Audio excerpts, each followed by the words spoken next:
Hello, everybody, and welcome to the weekly edition of the Saving Progress podcast. This is the June 21st edition, and I am, as always, your host, Northernlion, here with my esteemed co-host, Michaelalfox. Hey, everybody! Welcome to this exciting episode.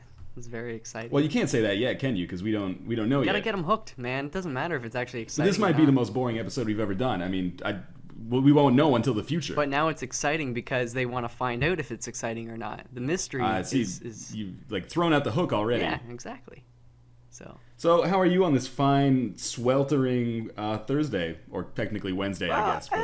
I suppose it's pretty good. It's actually not as sweltering out here in Saskatchewan. That's the one thing I like about weather out here is it's not nearly as humid, so it could still be hot, temperature-wise, but it doesn't feel as hot. And it's been raining a lot. Actually, we had some tornadoes on Friday, so that kind of was interesting. But yeah, that's what I like about spending most of my time indoors. The summers are remarkably cool and the winters are remarkably mild. It's true.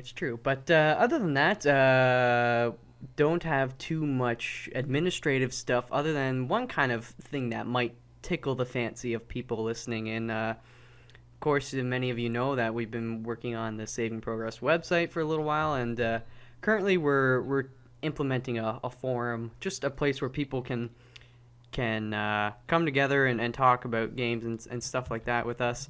And the reason being is that while we like to communicate and stuff on our YouTube channels and that way, but honestly, YouTube's commenting system isn't the most elegant thing. Things tend to get lost and stuff.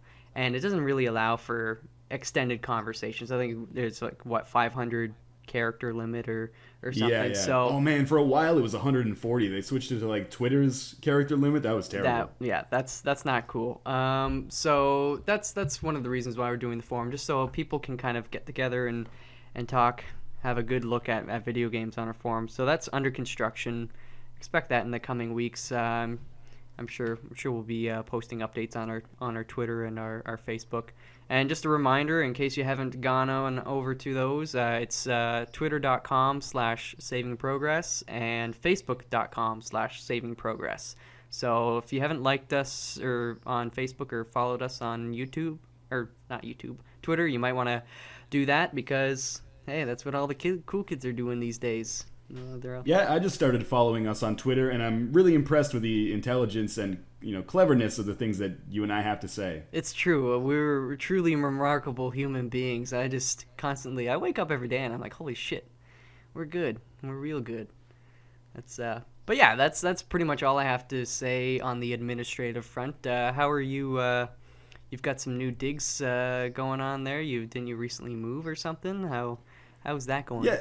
I got some personal business. I've recently moved. Not sure how much I need to talk about that, but I am currently living in a house in a room that is a little bit more echoey than my last one, but otherwise, everything is A-okay. Internet's been a little bit spotty, and there's occasional construction noise, but otherwise it is, A-okay for my purposes. Any cockroaches? Man, everyone... So, I did the new video for The Binding of Isaac, 2 days ago. Anyway, I recorded it, a week ago, but I uploaded it a couple days ago. And everyone was like, "Man, you sound really sad." I remember seeing one of those comments. Yeah. And I think what happened is that was the video I recorded the day of my move. So we have a lot of stuff. I'm not gonna say junk because a lot of it is really good stuff, but we got a lot of stuff. So it took us a long time to move, and I was really exhausted. And when I say long time, I don't mean a long day. I mean 4 long days. And when I finally got in, I was like, finally I can get down to some recording. But I guess it just sounded like a zombie. But, worth pointing out, I guess, that I am indeed not depressed or, on the verge of suicide or anything. Totally happy, double thumbs up here, even though you can't see it because we're not doing face cam and probably never will. But, yeah, everything's good on a personal front over here. Yeah, and that's just something to reiterate this episode. People we mentioned it last time about the face cam thing, but... in case you didn't hear, you don't know, but this is kind of last time we'll bring it up anyways, is that we live currently 3,000 kilometers apart. It's temporary. It's not forever. We grew up around the same area and all that stuff, and I'm going to be moving away from Saskatchewan at some point in the near future, I'm hoping. So at that time, the possibilities kind of expand on doing actual videos and podcasts and stuff in the same room. In that case, then we're okay, we can look at doing face cam type mumbo jumbo or videos and all that stuff. But for the time being, now that we're 3,000 kilometers apart, we're not gonna just sit there in our solo rooms and do face cams, just because it adds a whole whack of unnecessary processing to this podcasting thing, and it's not going to add any value, to be honest. Watching us, if we're together in a room, that's a whole different story. We'll probably be giving each other pink bellies and titty twisters, but until then, you're just gonna have to wait. We're gonna build the hype, keep building it. So please don't twist my titties, Mike. All right, I'll just rub them gently. Yeah, that feels good, a little bit of nipple stimulation. Little tweaking. But so anyways, anybody who ever mentions face camming again, don't expect any answers, because we've addressed it a couple times already. So it's too much work right now. Yeah, it's simply too much. We love you guys and we want to do that kind of stuff, but it's just not very feasible. So patience. Anyway, that's enough of disappointing our fans. Yeah, I'm sorry. Mike Fox, what have you been playing video games wise this week? Video games wise, well, I mentioned last week that I was playing some Max Payne 3, and I decided to shift over to the multiplayer. I haven't been playing a lot of multiplayer games in general as of late on Xbox Live or any other platform. So I said, hey, I'm gonna test out Max Payne 3, see how it is on the multiplayer front, because I was kind of hesitant at how that kind of game would work, because a big pull to it is the bullet time, right? Which is like, if your screen and your character is slowing down, what does it do to other people playing online, right? Because it can create maybe an unfair advantage or screw it up. But actually, I'm enjoying myself quite a bit on there. They got some good modes. For the most part, it's pretty fluid, not a lot of server issues or anything that I've encountered. And just so how does the bullet time work then? Yeah, I was just gonna say, it's basically, think of it, if you're like holding a flashlight and you know how the light sort of radiates out a bit. It's, if you are do your bullet time like you would in the game, and then in the direction that you're looking, basically, and within a certain radius of where you are, those people, their character will automatically go into bullet time as well. So you're both on the same playing ground. However, it can catch you off guard, so you kind of have to be on your toes, because at any moment somebody could do bullet time, and they're prepared for your what am I gonna say? Your crosshairs and everything to move slower and all that stuff. So so it does create a challenge, but it's not an unnecessary advantage. So yeah, I enjoy it. Personally, I just shoot people in the head. It seems to be the best way to kill a man if you want to. It works, and they do have a leveling system on there, so you start out with kind of basic weapons and customization, and as you level up, you're able to buy new weapons, and you also unlock cash through accomplishing challenges and stuff like that, so you can actually buy these weapons, and there's other items to customize your characters, your loadouts as they call them. So I'll say it's a solid multiplayer experience. It's not gonna shatter your whole perception of online gaming, but if you like Max Payne 3 and you have it, then you might as well check the multiplayer out. And yeah, I think it gets some good playtime from me, and I'll be playing it a little more for sure. It's enjoyable enough. So it has I assume it has like deathmatch and team deathmatch, but are there any like cooperative modes or anything like that? There are, which I actually haven't gotten into. You start out, you actually have to, it doesn't take long, just a few games to unlock some of these other playlists or play types as they call them. But there are sort of things, gang wars and kind of territories like thing where you and your team have to take over certain points and control them. And there are a few others, but honestly I haven't looked into them as much as I should have, or as much as I will. But there are cooperative type modes other than just straight up team deathmatch, which they do have. So again, it's fun. If you've got the game, definitely check it out if you haven't already, and maybe it's just another point to pull you into actually buying the game if you're hesitant, because I know a lot of people for instance, just they'll buy a game for the single player mode or just for the multiplayer mode or maybe for both. Like I know some people, for instance, one of my brothers, he only buys games for their single player thing. He doesn't like to play online, whereas I very much enjoy single player, but I also like to get online when I can too. Whereas other people are just like, fuck it, I just want to kill some real people. So take that into consideration. But both single player and multiplayer and Max Payne 3, I think, are very solid. So yeah, I'm always interested to see how games that have like a slow-mo effect deal with it in multiplayer. So you have Max Payne 3 where apparently like people are slowed in like a radius around you or in the direction that you're pointing your crosshair.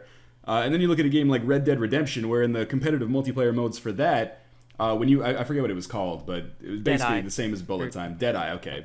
When you entered Deadeye mode in multiplayer, it kept everything in real time, but you could still paint your targets, and then shoot them almost like a VATS or VAT system from the Fallout games. But I think I would probably prefer Max Payne's system, provided that it works, and it must work on some kind of like PVR mechanic where like after you guys enter the slow-mo mode, maybe things move a little bit faster for you guys, for everyone who's affected by it, until everyone gets back on the same timeline. I don't know. I'm not good with this temporal distortion here, but in Red Dead Redemption, it kind of seemed like it made things really unfair. Like whenever you entered Deadeye, you could pretty easily just get a headshot on anybody just by painting them, and then that increased your Deadeye meter even more, I think, which basically you could just spiral out of control. Like, I remember. Yeah, exactly. Like in Red Dead Redemption, people would always like run around, and I would just hide in a house. And whenever my Deadeye meter was full, I would like poke my head out, get like 2 headshots, and then just rinse and repeat as long as I could. So Max Payne's system seems a little bit less exploitable. Yeah, I'll say so. And it's I should say personally, I don't use it a lot, and that's just because it doesn't create any sort of extreme advantage. It's nice in those moments when you're kind of like, well, shit, I'm gonna die anyways, so I'm just it helps you a tiny bit, and it might throw off the guy, but it's not going to get you an extra 10 kills a game or something like that. It's just it really, I guess it depends on your playstyle. If you're don't have really fast reflexes or something, you need a little more time to aim, then it can help a bit. But yeah, I think it's definitely more balanced than Red Dead's Deadeye mode, at least online. So that's and not to shit talk Red Dead Redemption either, but obviously the main multiplayer focus of that game was like the free roam mode. Yes. But anyway, so that's Max Payne 3. You've been playing anything else in particular? A few games. One I'd actually like to highlight is it's an iPhone game made by a friend, and it's Exponential Invasion. Okay. You can get it right now. It's $3, and obviously on the App Store. And it's kind of a mashup between Sudoku and chess, I guess. It's basically you have a grid of numbers, and you have to, each number obviously different values, right? So you need a larger number to kind of to bomb these smaller numbers, and you want to reduce it down to a single number. So that's how it is, man. The large numbers just pushing around the small numbers. It's not fair. It's an allegory for life. But that's true. Anyways, it's a pretty simple game. So if you like kind of Sudoku or thinking games in that nature, it's actually pretty challenging. And this guy, he's only just graduated high school, and the game, while it's simple in nature, it looks nice and clean, and it's good and smooth. For what it is, it's actually I like it. So if you're into those kind of puzzlers, bus ride sort of games, give it a whirl. Just a little shout out for him, because he actually did a really good job on it. And I'm thinking, if I tried to make a fucking game when I was in high school, shit would be. Well, I did terrible. try. In a computer science class, I guess, had to make games and stuff. Just absolutely abysmal. So that's kind of why I'm proud to say, like, this guy's he's got potential. Is it free or is it a paid app? It's $3. It's $3. Okay. And I'm not sure if he's still doing it, but there's that kind of game incentive because we may. Right. And so he was taking part in that, so it was 33% off.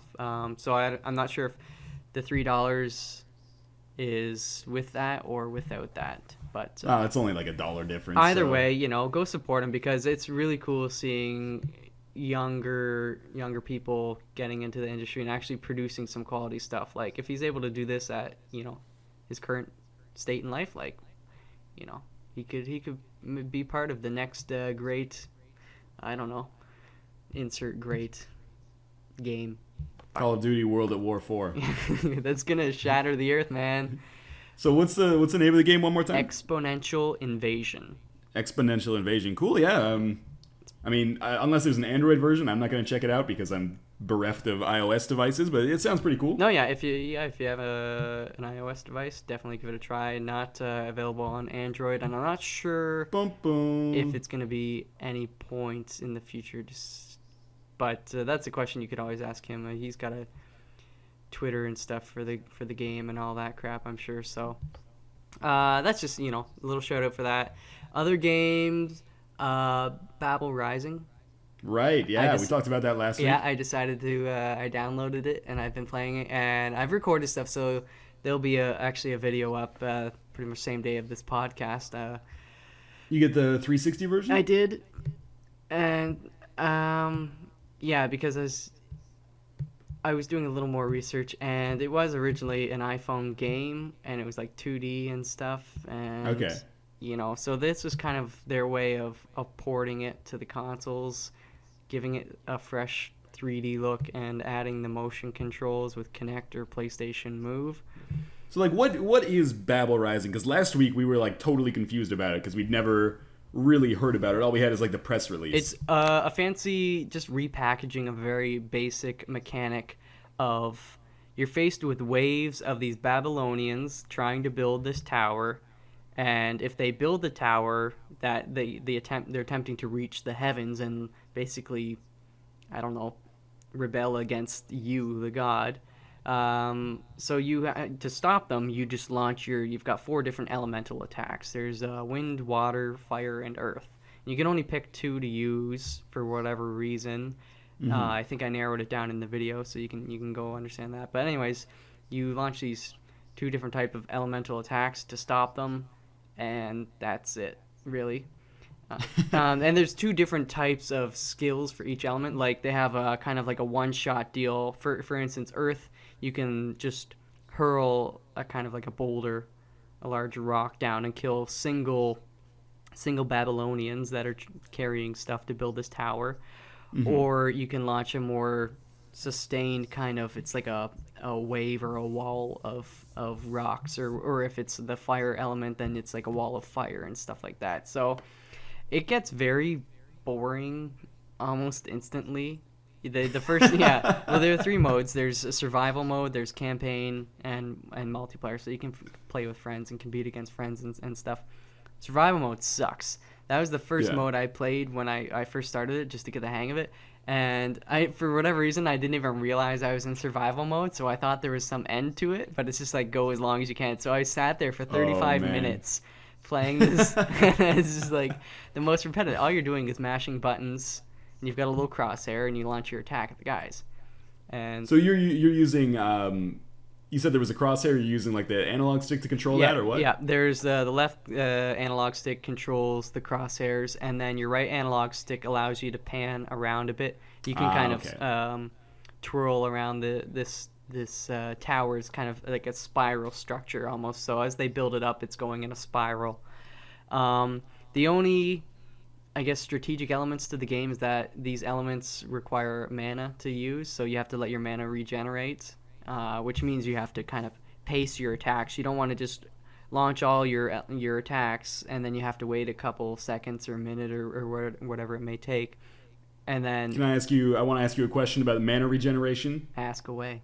Since this was ported from the iOS, apparently, are there any points on the screen where you will find like a mana box or a potion appear and you have to move your crosshair over it and select it? No. To regenerate mana? Okay. No, it's time based. So for the simple skills, the 1-up kind of just launch a single rock. That mana regenerates a little quicker than the ones where it's like a wall of mountains just rises from the earth. And then there's a third kind of skill for each of the 4 elements, which takes a lot longer to regenerate, and it's in the bottom.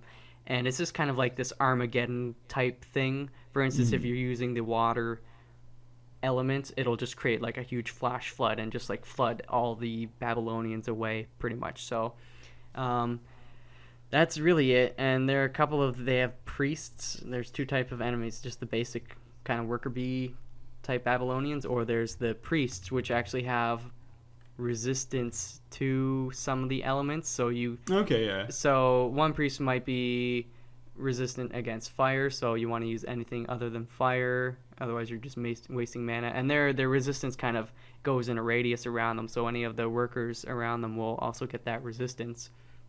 And they're the ones, I guess, based in the story, they're the ones that are actually controlling or running this whole rebellion. So really, it's just a fancy packaging on a really, really, really simple gameplay mechanic. It looks okay. I mean, it's kind of got a slight cell shading type aesthetic to it, but again, it's a shallow playing experience. So overall, not very good. Overall, not very good. I think you'll be bored with it. I'm not sure how much better multiplayer would be, but I don't know anybody that has the game that I can play it out with, and I'm not going to tell somebody to buy it for $10. And it's not multiplayer in the sense that, like, you know, like one person is controlling like the workers and the priests, and one person is controlling the elements. It's just like you're competing against each other as the gods. Yeah, as far as I know. So yeah, it's I don't know, maybe little kids or something would like it. I feel like I say that for every Kinect title that I look at. Well, and that's the thing. I also kind of touch on Kinect, but I don't have Kinect, so I don't know how it would work. But there is a screen where you can go to, and it shows you the controls for the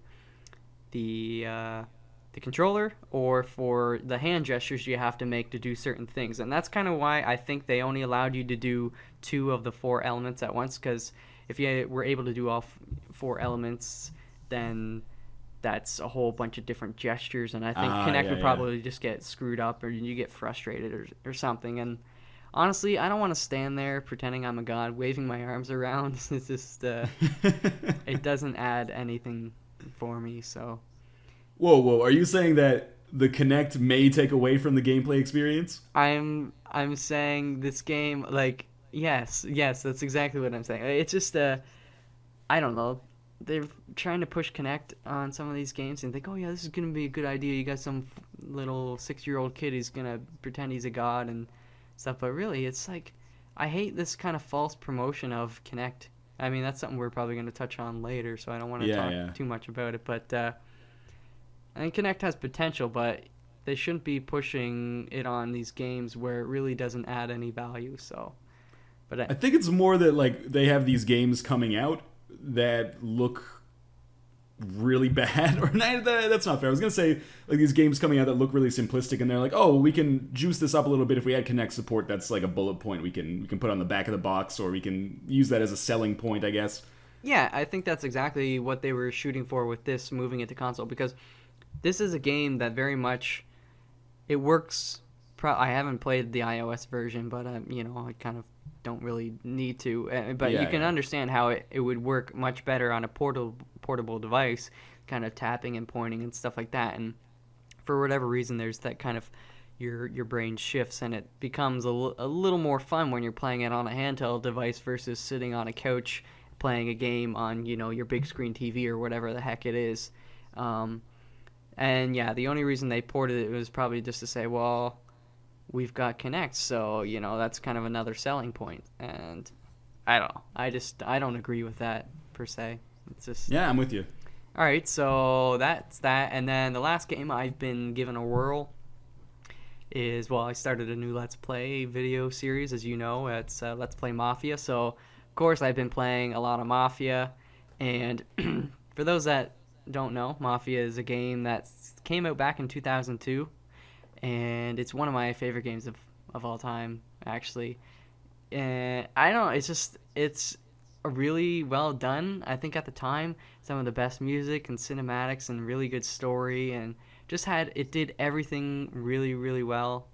And so I'm going through, I kind of flipped out when I screamed like a little girl when I actually saw that it was on Steam, because I was looking for the old CDs I had for it. So I'm going through that. If it's a kind of a open world action, people compare it closely to something like Grand Theft Auto 3. So if you like those types of games, but in the Mafia setting, you might actually want to check out the series just because it's for me it's really fun. It's probably my favorite game that I've ever kind of done commentary on to date. So and it's just childhood memories, man. I had some good memories revolving around that game. So that's the thing. If you're passionate about a game and you have nostalgia about it, that makes for the easiest commentary the best Let's Plays, I would say. Yeah, I was gonna say actually, I got a nice message from somebody this morning or late last night, I guess. Just asking, he's like, oh, I see that you and Northernlion, you do LPs and you guys are really great together and stuff. He's just like, wondering if you could give me a couple pointers. It's like, oh, sure. And really, what it comes down to is just picking a game that you like and a lot about and you have fun with it. I mean, you could play it over and over again and you don't get bored with it, and just record it and make some videos. That's what it comes down to. People want ideas for how do you get started doing this kind of stuff. And I don't want to sound like I'm some kind of professional or anything, because not like I have a huge cult following, but really it comes down to you shouldn't feel like you're forced to make videos. Yeah. Because that's what ruins it for me. When I see somebody else just be like, all right, today we're playing Diablo 3. Yeah. Oh, it's just like it kills it for me, right? I think that makes a difference if somebody has the passion for that game and for actually doing what you're doing. So for anybody that's looking for pointers, don't just do it because it's a cool thing to do. Do it because you want to do it, Yeah, don't play video games for the internet because it's going to make you cool. You say that, but soon that shit's going to be in the Olympics and all that stuff. And a lot of people Let's Play because it's going to get them mad pussy. But I'm telling you, the fat stacks of cash and the girls and the drugs are not good reasons to get into Let's Playing. I got hooked on cocaine. Do you know how hard it is to shake a cocaine habit? It is Dark Souls hard. Yeah, fucking incredibly hard. So it's a cruel world. You got to be committed, okay? But yeah. Anyway, so yeah. That's Mike Fox is Let's Playing Mafia over at his channel, youtube.com/yogscast. Yogscast? What? Never mind. That's over my youtube.com/Michaelalfox, of course. Yes. That's Michael with 2 Q's and 6 H's. Fuck you, man. I've kind of taken on I don't know how it happened, but the Fox Man is taking off. People start. I refer to myself in videos as Fox Man, and people just like it. He's just a Fox Man film. A Fox Man film. Oh man, Pruane 2 forever. Maybe you guys could do a co-collab or something. Yeah, maybe we'll get 50 Cent to join us in New York. And Krispy Kreme. Krispy Kreme. Oh man, Krispy Kreme is the tits. I am the baddest of them all. It's a good song. You know how high it is on the Billboard Hot 200 right now? 10? Last. Oh, well, that's still good. I mean, how many songs do you have on the top 200 songs list? 200. So you're Krispy Kreme? I wish, man. All we have is Tim Hortons over here. Tim Hortons is good. Don't. Well, it's not. I disagree. We're not going to turn this into a coffee discussion because we have vastly differing opinions. I shouldn't say Tim Hortons. I like the iced cappuccinos. That's pretty much it. And don't say, oh, iced cappuccinos are for pussies, because fucking shit is delicious on a hot day. You said that, not me. I said that. I take my iced coffee black and preferably served in a glass, and then the glass is shattered, and then I have to eat the coffee through and a the couple glass screws, on the sidewalk. like just put in there, maybe some staples on the bottom under the ice. Dude, when you have staples in your coffee, it's like Goldschlager. The staples cut up your intestines so the caffeine gets into your bloodstream faster. Yeah, but are you using like stainless steel or magnesium staples or galvanized? Primarily tungsten. Tungsten, but that's expensive, man. Where are you getting this dough for tungsten? Like fat YouTube stacks, man. I gotta keep Let's Playing to support my tungsten habit. You guys hear that? Give him a couple likes so he gets some more money. Yeah, if you've ever ingested tungsten, be sure to give this video a like. If you've never ingested tungsten, be sure to give it a favorite. If you know that the chemical symbol for tungsten is a W, make sure to subscribe and leave a comment and follow me on Twitter, and leave me a comment on Facebook. You can like me on my Facebook page. I'm selling t-shirts at the top of the channel here you can check out. You can always leave a donation on PayPal if you want to. It would really help me out. He needs it. He needs to buy some more gold leaf toilet paper. So that's what you've been playing this week. Those 4 games. Yeah, I was trying to play Frey last night, but we'll talk about Frey. Yeah, we'll talk about Frey, and that's pretty much it. Yeah, I'd say that's gonna cover it for my weekly gaming habit. That's pretty good. It's not too shabby, yeah. Do you have a question to ask me? Not really. No, I think we're pretty much done here. All right. Well, thanks for listening, everybody. No, of course I want to hear what you've been playing because I need to know everything about you and what you do. You know, it just makes me all happy. All right. Well, there's been a decent amount of releases this week on Steam. Not a lot. But today's like the 20th. And there's been like maybe half a dozen releases on Steam that I've been checking out. So let's talk about those briefly. All right. We'll start with Rune Classic. So that is a third-person Norse-themed action-adventure game. It's like a platformer, kind of like almost like a really old-school God of War. Like this is actually a port of a game that came out in the year 2000. Oh wow! Go on. So it is 12 years old, and it is not very good. I think if you don't have any nostalgia for this game, you're going to find it pretty frustrating. The combat is very, very basic and repetitive. A lot of jumping puzzles that I really do not enjoy. But, you know, for $10, the one redeeming factor is the fact that it has that kind of like early 2000s voice acting where like 3D is kind of getting out of that weird period where it's like a kid and everyone's all happy and colorful, and now it's in like that awkward teen phase where it's got like acne and like a regrettable haircut. So what I'm trying to get at here is that like whenever anybody talks, like their mouth moves, but they don't like it's not like a modern 3D game where like their mouth kind of mimics the sounds that you would normally make. It just like kind of flaps open and closed like a Muppet. Oh yeah. Yeah, it just goes like up and down and like Ragnar, you must rescue the ancient jellyfish, and like the whole time I'm playing, I'm just laughing my ass off. But it's pretty bad. Don't buy it unless you have nostalgia for it. Can we talk like that for the rest of the podcast? I think we might offend some people, even though I didn't intend to. Yeah, it's true. But Adventures of Shuggy, I talked about that on the podcast a little bit last week. Yes. Played a little bit more of that, recorded a video that went up, I don't know, like early this week or late last week. It kind of reversed my opinion on that game. I think it's still overpriced at $10. If you're not familiar with what I talked about last week or you haven't seen the video yet and you don't want to check it out for whatever reason, it's basically like a 2D puzzle platformer where like every single room you're presented with a number of gems, and you have to collect all of the gems by avoiding obstacles and stuff like that. But kind of the gimmick is that you have this action button, and on every different room you have a different purpose for that action button. Like sometimes it will rotate the level, so like it will rotate at 90 degrees counterclockwise, so now that walls that you had before are now platforms you can jump on. Sometimes it will like speed up time so you can stand on switches and get through doors faster, stuff like that. But anyway, I think it's still too expensive at $10, but you know, there's enough variety in there that I think a lot of people will find themselves getting $10 worth of value. Just in terms of sheer amount of like content in the game, yes, $10. But from like an aesthetic standpoint, the assets are really cheap, both like musically and graphically.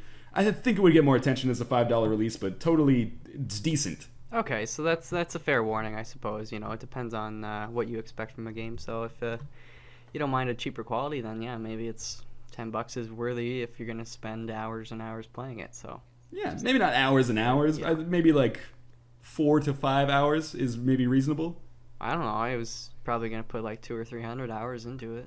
Yeah, definitely. Hey everybody, welcome to episode 311 of my Adventures of Shuggy Let's Play.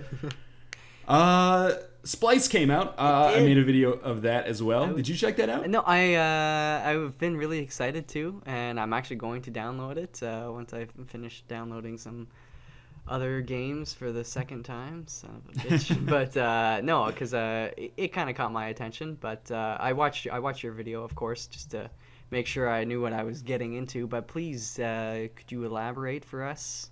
Yeah, so Splice is... I feel like all the games this week have a common theme of me describing them as maybe overpriced a little bit, but Splice is a puzzle game where basically you are almost manipulating atoms to form molecules. Like when you start a level, you'll have like all of these segments of a molecule, and it will have almost like an outline of how the molecule needs to be arranged, and you have to move around the atoms in order to cause like attraction or repel. What's if attraction is attract? What is the conjugation or repels repel? to repellation?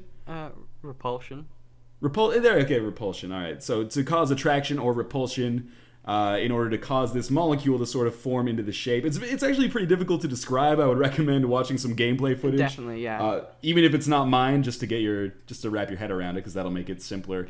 But yeah, that's really cool. That is $10. Seems fairly short. There's like 49 puzzles in the start of the game, and then there's an epilogue segment where there's harder puzzles. But I can't see people probably spending more than like 2 or 3 hours with it for $10. But I think that game's worth it just from like an aesthetic and a creative standpoint. Music's really good. Graphically, it looks nice, and it's different. And I'm not going to go ahead and say it's innovative, like it's going to spawn a bunch of imitators, but it's creative for sure. No, yeah, I definitely. I saw the aesthetic of it. It seems kind of serene, laid back, but it's just pleasant looking to me. I like that type of problem solving sort of game.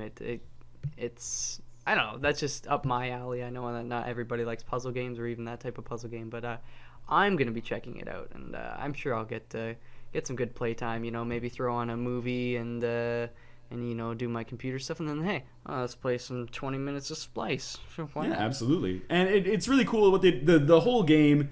It seems like it was built around this idea of like minimalism. So when you load it up, there's no like menu screen. It's just Splice.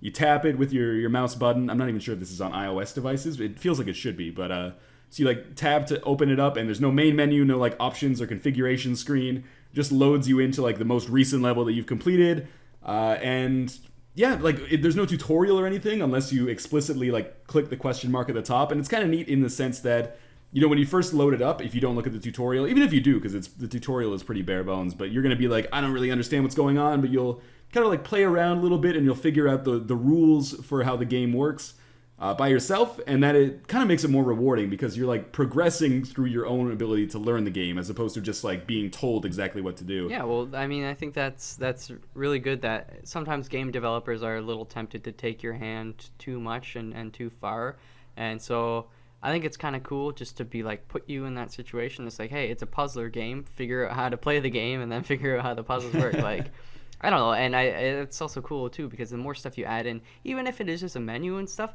that's adding extra elements to the game where there's potential for something to go wrong or whatever. So just keeping it very simple and focused, that helps with the development process and can just in general, just as a principle, allows for more focus on the actual gameplay elements. So to me, that I like that, but yeah, maybe some people might be a little confused, but the concept didn't seem too outlandish for me to understand in the first few minutes of watching you play. So yeah, absolutely. I have confidence that pretty much anybody, from a relatively young child up to like senior citizen will figure it out with enough time anyway. Less than half an hour for sure to figure out the rules kind of holistically. Cool. Tiny and Big and Grandpa's Leftovers came out. Oh, didn't that Tobiscus or Toby Turner guy or whoever, did you watch his video? Total Biscuit, yeah. Total Biscuit. Same thing. People were... Okay, well, let's talk about that for a second, because every time I do a video of an indie game on Steam, there's always one guy in the comments who's like, hey, Total Biscuit did this first, stop copying him. I addressed this in the comments. Total Biscuit and we cover similar niches here. But there's a limited number of games. Like, we both cover pretty much every indie game that comes out on Steam, and we overlap in other ways as well. So I'm not sure what people want me to do. Sometimes, like, my video for a game will come out before Total Biscuit's, and I hope Total Biscuit doesn't get comments that are like, Northernlion did it first, you're copying from him. And sometimes his video will come out first, and I get these comments that are like, stop copying Total Biscuit. We're both subject to the whims of the Steam store. Like, we're living in our universe on planet Earth. I can't, like, what do you want me to open up, like, a dimensional wormhole to Dimension X, reach in there and go on their distribution platform and, like, find a bounty of new games that don't exist here? So what I'm trying to get at here, this rant, is that there's a lot of people on YouTube that do content that overlaps. It's not plagiarism. You know how many people are doing, like, Minecraft Let's Plays right now? Do you think there's one dude who started it who's like, man, I'm really sore about the fact that this game I had no part in creating is now making other people famous? Like, anyway, Tiny and Big is pretty good. That's good. Yeah, I was going to say, and that's just how the gaming industry in general works. I mean, think of, obviously gaming magazines aren't as popular nowadays, but gaming websites are a dime a dozen because fucking, you've got things like WordPress. It takes 2 seconds to to sign up or download that stuff, and you can, or Blogger, you can do all that stuff for free. So like anybody and everybody who's out there, they've got their gaming websites and stuff, but that doesn't mean you shouldn't do it. Or it's like people have different perspectives, different opinions, and different ways of looking at things. So that's why I think it's acceptable, to have different people with their YouTube channels or different websites. I mean, GameSpot or whatever, or Giant Bomb might think completely differently than 1UP or Joystick or whatever. So like, it's not gonna be like, oh yeah, IGN has been around since 1996, so let's just let them handle every single piece of gaming news in existence. Oh, Giant Bomb, you guys reviewed Call of Duty Black Ops? IGN posted their review yesterday. Why don't you get some original ideas? Yeah, it's bullshit. I mean, like, it's fuck it. But Tiny and Big is a 3D puzzle platformer. Basically, you play as Tiny. Tiny and Big are brothers. And Big has stolen your grandpa's underpants, which apparently give him the ability, like these mystical powers to like throw rocks and other objects at you and to fly. So your entire goal is to get back your grandpa's underpants from Big. And the way you do this is basically by like climbing towers and like getting around obstacles and stuff like that. And it's kind of like a physics-based puzzle platformer. You have like 3 different moves that you can do. You have like a hook shot that you can send out and it'll latch onto something, and then you can walk backwards or in a direction to like pull something. You can use a laser beam to slice objects, and you can use a rocket to kind of like propel objects in a direction. And so what you're basically doing is like you're manipulating your environment. Let's say first you come across like this tower, you don't know what to do. You use your laser beam to like cut a beam from the ceiling, and then the beam will fall in such a way that it creates like a ramp for you to get up to the next level of the tower. And then you're outside, and maybe there's like a big rock in your way, so you fire a rocket at it and use your rocket to propel the rocks out of your way so that you can move forward. And I'm trying to think of an example for when you want to use like the hook shot. One thing you could do is like, let's say you're standing in front of a big gap, and on the other side of the gap is like this relic or tower. What you can do is like cut the bottom of that tower from its base, and then latch onto it with the hook shot and like walk backwards, and that tower will fall across the gap and make like a bridge for you. Those are just some examples of the kind of things that you can do in Tiny and Big. But what's really cool about it is basically they just give you these 3 tools and then an environment, and they're basically like, figure it out for yourself, motherfucker. Like, figure out how to get to the top. And as a result of that kind of design, there's like many different ways that you can solve each of the kind of obstacles that you come across. So I think, me playing Tiny and Big and Grandpa's Leftovers is going to be very different from somebody else playing, because I primarily focused on like the laser and the hook shot, but I know when I watched other people's videos of it, people have focused a lot more on the rocket and stuff like that. So I think it's one of those games where, your play style is very much going to change your experience with the game. The one problem with it is that it is super short, probably in the 2-hour range. Okay. So that's probably, it's $10. I think $10 for a game like this that's going to give you 2 hours of entertainment is totally fine. But I know there's a lot of people out there who, maybe, I don't want to say they've been spoiled by other indie games, but they would look at a game like this and say like 2 hours for $10, that's not worth it. But I disagree. I think this is one of the best, definitely, I'm not going to mince my words, one of the best indie game releases so far in what has been, relatively dry year when it comes to high quality titles. Are the puzzle elements, they're not overly difficult, it sounds like? Pretty easy.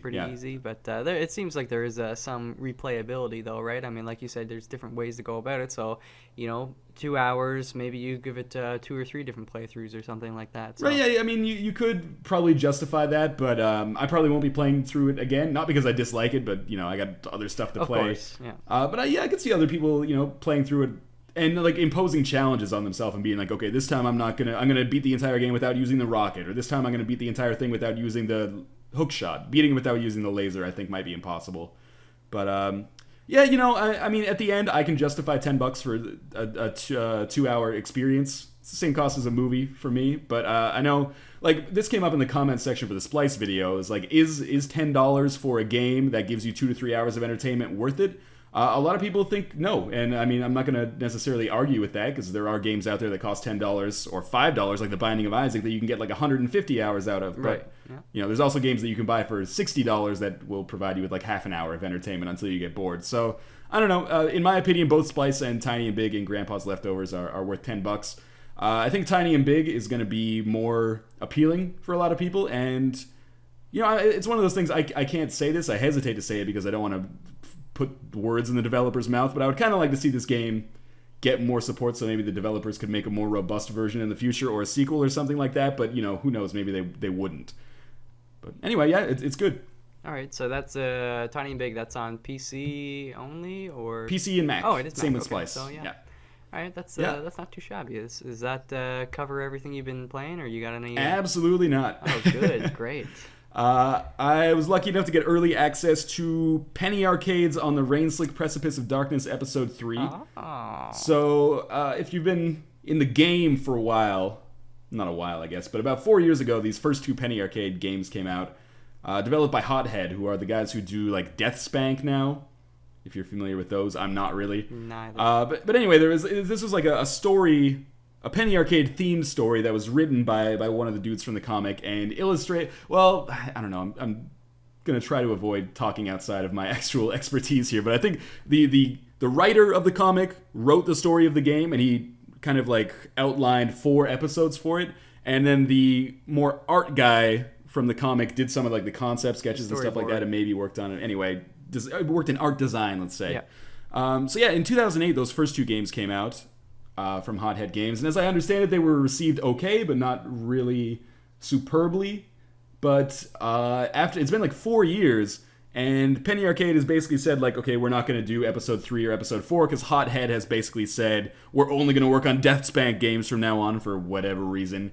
But eventually, I guess it was like sometime earlier this year or last year, Penny Arcade partnered with Z-Boyd Games, who are the guys who made Cthulhu Saves the World and Breath of Death 7, which were originally on Xbox Live indie games, but then came to Steam. Mm-hmm. I'm not sure if you're familiar with those, but they're like 16-bit old-school RPGs, and that is the new style of the Penny Arcade On the Rain-Slick Precipice of Darkness series, and it works fucking awesome. Like, I've spent probably about 2 to 3 hours with the game so far, and I'm not really usually much of an RPG fan, but aesthetically the game looks fantastic. Looks like an HD or a rezzed up Super Nintendo game, which is exactly the look that they were going for. The writing is really good, and the gameplay itself, there's a lot of variety, a lot of different like classes and stuff like that. And I would say I'm maybe about 60% of the way through the game right now, so that's going to be probably like a 4 to 5 hour long game, which I think is just about right. It's not going to overstay its welcome. And that is coming out it's coming out on Monday, June 25th. That is going to be 400 points on Xbox Live Indie Games, not Xbox Live Arcade, Xbox Live Indie Games, and $5 on Steam. And if you buy it on Steam in the first week, you're going to get a copy of Cthulhu Saves the World with that as well. Highly recommended. Having a lot of fun with that so far. I think that's going to be a big hit. Seems like a steal to me, but I have a question. How do you feel about, because Penny Arcade, typically they're the ones being critical of games. They play a lot of games and they talk about them and make a lot of their comic strips about them and just the industry in general. How do you feel about somebody that's kind of typically critical of games producing their own game? Do you have any kind of special thoughts on that, or you just it is what it is? Like, as long as their game's good, I don't think they'll get any blowback from that. Because and this game is good. I think this is the kind of game you're not going to go and see that this is getting like 5s and 6s from the people who are playing it. This is going to be getting like 7, 8s, 9s, and 10s. So I don't think anyone is going to make like a Penny Arcade parody where they, I don't know, critique their own game or something. I don't know. I don't have an opinion on it really, I guess. Okay. No, I just thought I'd shoot that one out there, but I think I pretty much agree with you, so that's cool. I'm looking forward to it anyway, so I'll give it a download on the old Indie Arcade. Played some Roller Coaster Rampage. Oh man, I love that game. Oh, holy shit, so good. And sarcasm. Okay, because I was going to be like, are you talking about Roller Coaster Tycoon? Anyway, here's the thing, Roller Coaster Rampage. If you have not seen any PR material for this, you might think, hey, Roller Coaster Rampage, that's probably like an indie Roller Coaster Tycoon. It is not. What Roller Coaster Rampage is like, it is not like a top-down simulation where you're like building your park or anything like that, or designing roller coasters. Instead, you are like the pilot of a roller coaster. And like you kind of like almost like a flight game where you're flying your roller coaster in like 3D space and track is appearing below you as you fly. And your goal is basically to fly around a theme park collecting all of these gems, performing stunts on the way if you so choose, but mostly just trying to like get to the end of the level. Almost like a puzzle racing game almost. So first off, I think that's going to disappoint a lot of people because it seems like it might be a little bit more deep than it actually is. In fact, it is incredibly shallow. And it's just pretty bad. I mean, like, graphically, the execution is okay. Aesthetically, it looks fine. There's only, like, 2 music tracks in the whole game. It crashes on me constantly. It doesn't control well. And in fact, for any game that has you moving around in 3D space, like a flying type game or a space game, it doesn't include an option to invert your controls, like invert the y-axis. Oh. So down causes you to go down and up causes you to go up, which is not the way that my brain is programmed to play those games. No. And you can't change it, so that sucks. And for some reason, I don't think anybody is playing this, because when I bought it myself, because I didn't get a press copy, for some reason, almost as if maybe they were a little ashamed of what is coming out, although the speculation on my part, which is probably ill-advised. But anyway, so when I bought it and played it myself, I was ranked like 3rd on the leaderboards despite being terrible at the game. So Roller Coaster Rampage, buggy and not very fun. Don't buy it. It's $10 on Steam. $10. Wow. Yeah, actually that sounds pretty fucking awful all around. Yeah, I mean, no, I don't mean any disrespect to the developers, but this is not a good game. Especially considering that this has been one of the better weeks for indie releases on Steam this year so far. I mean, there's a lot of other stuff you could be playing that is better than this at exactly the same price. All right, there you go. You heard it right there from Northernlion. And the last thing I've been playing this week, apart from Counter-Strike Global Offensive, which I also put probably like another 15 hours into, but we've talked about that enough, is Fray, which just came out, I guess, yesterday. Yes, the game. You and I have had access for a while, although I just got around to playing it today, actually. It is, Frozen Synapse? Yeah, I remember you doing some coverage of that a little while back. Yeah, so Frozen Synapse is a top-down, simultaneous turn-based tactical strategy game, basically. What I mean by simultaneous turn-based is that you and your opponent both choose what to do on your turns at the same time, almost like a rock, paper, scissors type of thing, as opposed to a Civilization type game where like you would move and then they would move based on your moves, etc., etc. So it's like the difference between like rock, paper, scissors and chess. But anyway, so that's Frozen Synapse. Fray is a 3D version of Frozen Synapse, because Frozen Synapse was 2D. And I don't know, I am finding it incomprehensible so far compared to Frozen Synapse. I mean, these games have a learning curve on them that is gargantuan usually, because obviously like there are a lot of different actions that you can use, like stances. You want to use offensive or defensive stances. Like each kind of troop has their own kind of weapon, and this is something that was true with Frozen Synapse as well. And I'm drawing this comparison for a reason. But yeah, the user interface in that game is bad. The tutorial that is included in the game, it doesn't do enough. Like, it's not a built-in tutorial. It's just like you click on the tutorial menu and then it's just like graphics to show you what to do, like a slideshow almost. And when you like read it and you're like, okay, next. So you don't really get a chance to like practice the things that they teach you in the tutorial, thus reinforcing them, which is something that Frozen Synapse did really well. And the reason I'm stressing this is because I think that Frozen Synapse is really good. Fray has not impressed me so far. The other thing is that Frozen Synapse was top-down 2D and aesthetically very deliberate. Like, everything was colorful and clear, what different objects were, like what things were interactable and what things were just kind of like environmental. And, truth be told, there wasn't a lot of like environmental... What am I looking here? Like, environmental elements to the game that were just for flavor. Like, there weren't like potted plants or anything anywhere to give it extra life. Right. It was just like a top-down hallway, like a blueprint, basically. But Fray... It takes place in like an isometric 3D view in a city. So there's all this shit, like everything's gray and the fog of war obscures what's going on. Oftentimes I can like barely tell where my guys are because they'll be like obscured by a tree or something. It's not always apparent who the enemies are. And I mean, they did this to, I guess, give it more of a realistic look. But by making it realistic, it has become like even more incomprehensible. The thing that was great about Frozen Synapse is you look at the board and immediately you're like, okay, green guys are my guys, red guys are the enemy. Everything else is just walls. Like, this is our arena. Mm-hmm. But the developers of Fray seem to have gone the other way and basically been like, okay, we're gonna, try to make this as graphically impressive maybe as we wanted to. Or maybe they were going for like, they got too into their kind of cyberpunk dystopian future aesthetic. I think this game would really, really benefit, or I mean, they're not going to change it now, so it would have really, really benefited from just becoming more simplistic in its presentation. From a gameplay perspective, I have no complaints about it so far because I've only played like maybe an hour, which is like one game. but it's very difficult to get into. And the problem with strategy games is you want them to be as easy as possible, like to handhold for a while. I realize I shit talk games that hold your hand for various purposes, but in a strategy game like this with a big learning curve, I want my hand held so they can tell me exactly what the hell I'm doing. And this game doesn't do a good job of it.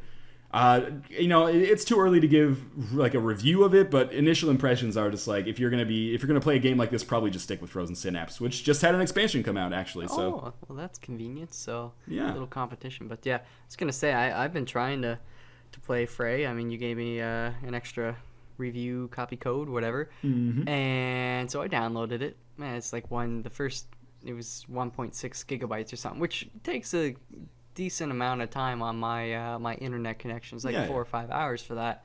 So I just set it overnight, and I was like, all right. And then I go to work, and I was like, oh, I'll play it when I get home. I install it, and of course, as soon as I boot it up, it's like, fuck you, your version is out of date. And I was like, oh, well, is there some kind of option to just to update or whatever? I mean, that seems to be the way with most software these days, is they don't make you install the completely entire program. You just install the components that are different, and then your installer does the rest of the work. So I was like, there's got to be something like that. I'll check the website. No. So they added an extra 300 megabytes of whatever the hell they added. So now I've got to download 2 more gigabytes of a game that I'm probably not going to enjoy, but I think, I want to be objective about it, and I want to play with you anyway, so... Yeah, like we'll probably work on a video for that together, but, given the learning curve on that game, that's not something that I would expect to see very soon, probably before the next podcast goes up, though. Yeah, I think that's a good time frame, probably. Give me the weekend to look at it anyway, so... The other thing is, like you said, I want to spend some time with it just to make sure you're being fair, and, first impressions are not always right.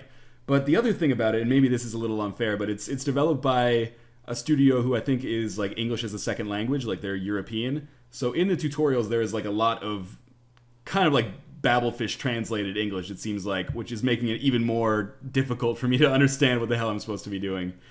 That's important in a strategy game. I mean, you gotta get a hold of the concepts, and when somebody's not able to actually, put that shit down on paper, like, yeah, you gotta do this, at least not in their native tongue. It can be a little tricky sometimes, so. Yeah, absolutely. It's the same problem that this first-person shooter last year, EYE Divine Cybermancy, had. As a game that I hated. Basically, like, you would go to get a mission, but it was from, like, a Polish developer who didn't translate their English properly. I'm not shit-talking non-native English speakers. I'm just saying from a, like, functional perspective, they would give you a mission that is, like, Mayor you must visit, he is in tower over there, and you're like, where the hell is over there? And so I just ended up wandering around for like hours in that game trying to figure out what the hell I'm supposed to do. But anyway, that's life, man. That's life. That is life. All right, well, yeah, we'll... And that's it. That's what I've been playing this week. I mean, it's been a lot of stuff, but that's it. Okay, well... Oh, Frey's $20, by the way. $20? $20. All right, well, who knows? Yeah, again, maybe good, maybe bad. Yeah, maybe when we get playing it together, we'll have some sort of revelation or something. I don't know. But right now, it seems like going into it. Like if you're gonna buy Frey before you watch anybody's impressions of it, prepare to spend some time learning that game. You might not enjoy it for a little while, at the very least. Okay, that's decent. That's nice of you to warn us all. But okay, so what do we have on the kind of games news and games coming up? Upcoming games, yeah. Let's take a stroll through the the old database. The new Steel Battalion for Kinect came out this week. Oh yeah, which is actually a game that we talked about. I don't know, like. Is that going to be good on Kinect? Because Giant Bomb gave it 1 star out of 5. Yeah, it has one of the lowest... I get ragged on all the time in the comments because people are like, wow, Northernlion really cares about Metacritic scores. Well, unfortunately, Microsoft didn't send me a copy of Steel Battalion to review. So that's basically all I've got to go on. But it does have like a 46 on Metacritic, which is generally speaking, pretty bad. That's not 46 out of 50. Yeah. So yeah, I hear that's total garbage. All right, well, I mean, that's what you get for abandoning a $100 awesome controller for a bunch of sausage fingers on a hand. Yeah, sausage fingers on a hand. you could eat them. You get a little hungry, you just bite off the tip of your finger. They grow back. It's not a big deal. It's not. I mean, it's the same as your fingernails, right? I mean, Civilization 5 expansion, Gods and Kings, came out. I heard that was pretty good. I haven't. I actually still have to. I'm still on Civilization 4. I gotta get with the times. So it's a great game. Civ 4 is really good. I think Civ is one of those games where, everyone has their own personal favorite. Like, there are still people out there. We talked about this last week, but there's still people out there playing like Civ 2. Yeah. Actually, when I was in university, like third or fourth year, I think it was fourth year actually. So like 2009, 2010, I played a lot of Civ 2.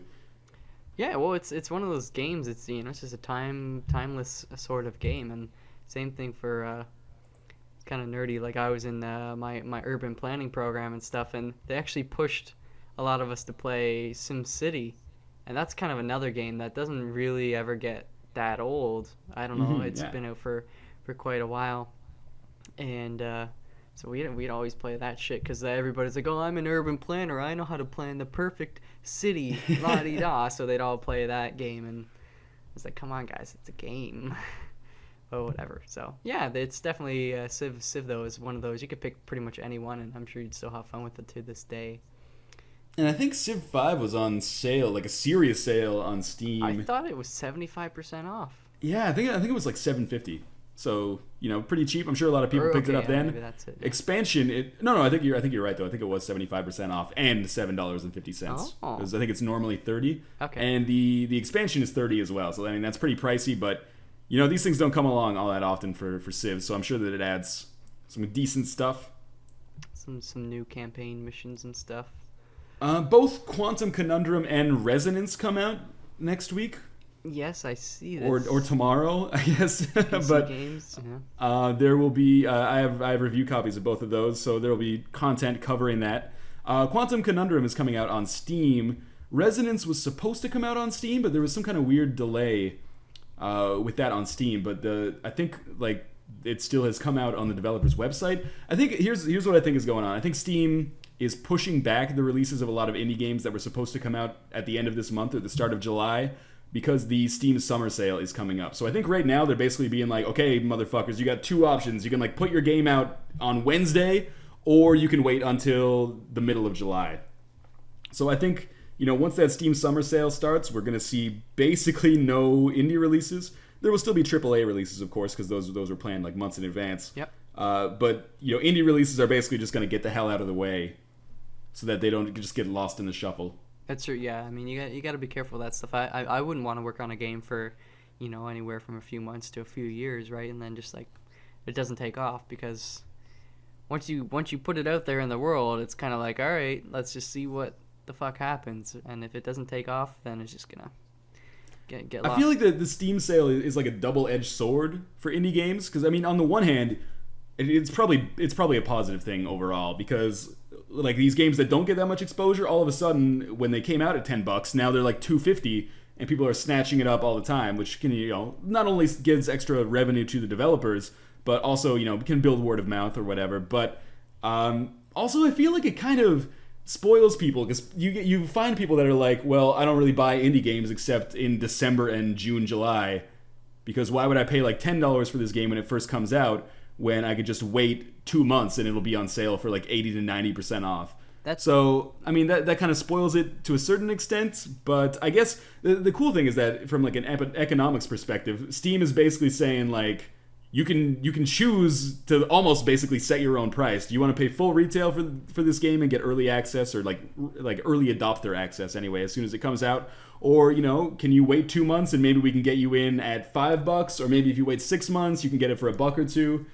So it probably does end up in way more sales and way more revenue for the developers overall. But it is a little bit of a double-edged sword, I think. I think too, though, that it's good because it can put some developers in their place, whereas you get some guys, they just put a game out there because they know enough to actually release a game that, while maybe it's stable or something, it's just really shitty, like your roller coaster Rampage or whatever. Right, yeah. And I think, oh yeah, I worked so hard on this. Of course I deserve $10. It's like, but when you obviously see your game is not selling, it's kind of like, well, I better cut my losses, half price or 75% off, and they're actually going to see some money, and then it kind of clues into them, well, like, all right, maybe it's not as good as I thought. Because sometimes whenever you work on something, it's kind of, you need an outside perspective, right? And then we don't always want to listen to that stuff, but it's important to kind of take the criticisms of other people, because they're not going to be, well, I mean, they might be biased, but hopefully they're not going to be as biased. So I don't know. To me, it's the Steam Summer Sale is a great way of saying, like, if your game is really good, like,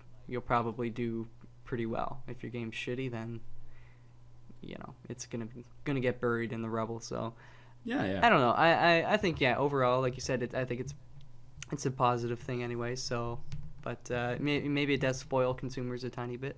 But I don't know. And I think that's basically it for new releases. It's a little bit, or upcoming releases, I should say.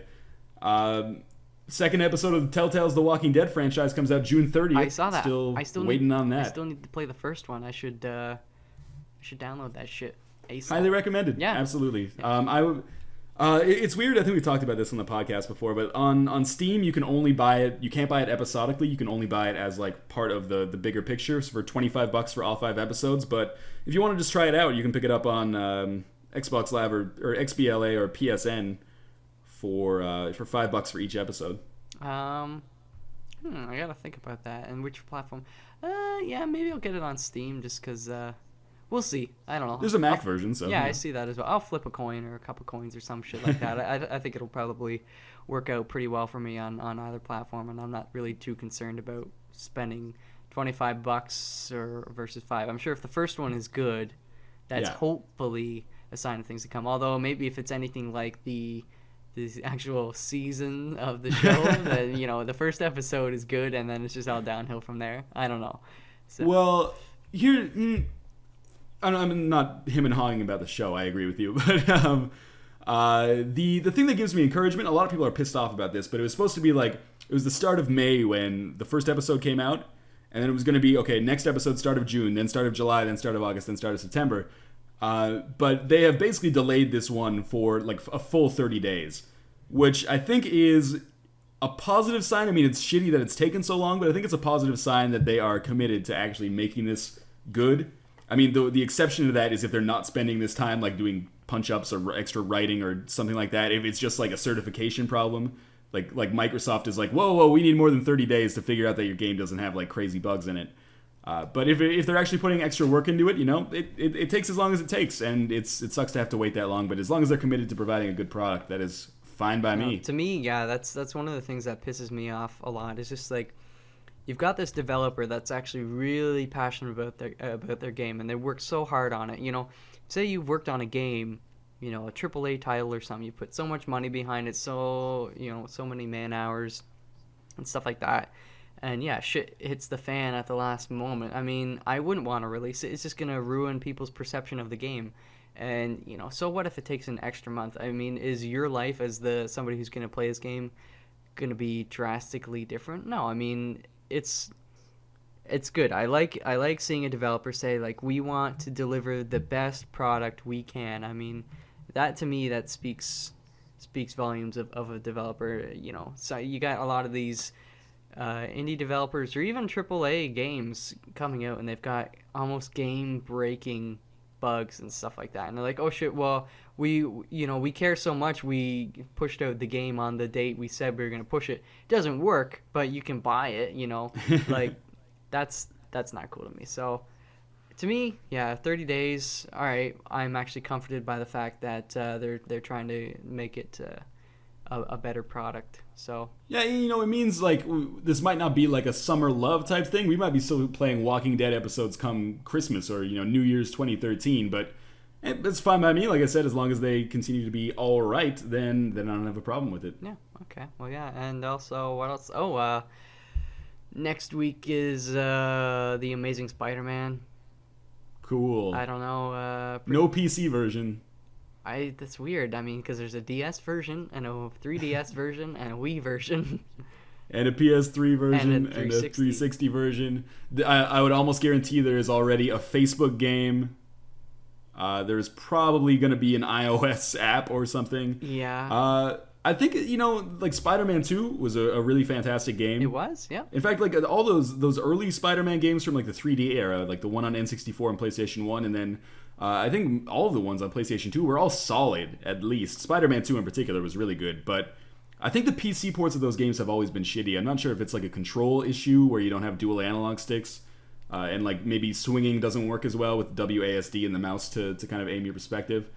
Or maybe they're just ignoring the PC because they're like, man, nobody who plays PC games is going to buy Honestly, this. I just think it's always kind of been the nature of game releases that coincide with the film, that you've got younger kids or whatever that are going to go and see the movie and shit, and then of course they want to get the game as well, and they typically, would have kind of consoles. I mean, I just think that's just the general way it goes. So you don't want to trust like your 8-year-old kid with a $1,500 gaming computer.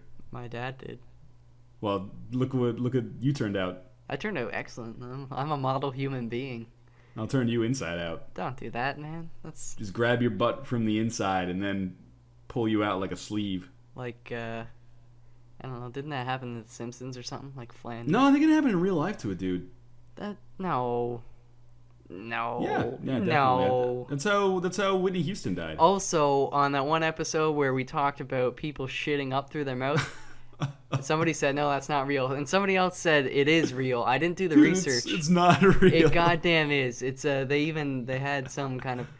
I knew it, man. I told you. It doesn't make any sense how they can vomit up shit. All sorts of weird stuff, okay? It becomes shit in like your lower intestine. Do you know how painful it would be to have shit go like the 3 kilometers through your intestines? Said it felt good. I mean, I don't know. People fucking... I'm just saying. It does not happen, man. That didn't... I saw in the comments for that episode, people were like, that happened on an episode of South Park. Well, because South Park tells the truth. Man, Either way. If you have real evidence of someone literally vomiting up logs of shit, please leave it in the comments. Well, because I want to see it. I guarantee there's going to be some actual links on Wikipedia and shit of medical conditions. I want pictures, if possible. I want videos because I don't believe. Yeah, somebody do a video response to this, and we will accept it. We'll approve it. But only if it's them. Like they have to be in like physical pain. It should be like a doctor's video or something. It shouldn't be like hey, me and my friends, we punched this dude in the stomach and look what happened. Like, anyway, I maintain my skepticism until I see some proof. Whatever. So I think that's pretty much it for what's coming out. I guess the Ghost Recon Future Soldier port for PC is coming out. Babel Rising is coming out for PC. You know how we feel about that game right now already. Yeah. What else? Dead Island Game of the Year edition. Uncharted 2 Game of the Year edition on the PlayStation 3 network. Oh, yeah, okay. Myst is coming out on the 3DS. That's weird, but I guess that's kind of a good match. Heroes of Ruin. Don't know what that is. Not sure what's up with that, but, Spec Ops The Line is coming out.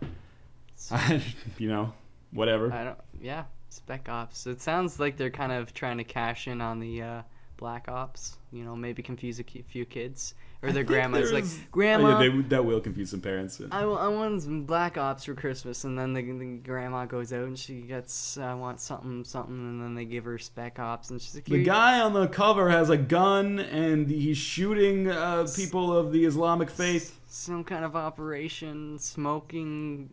Plumes of smoke... Helicopters.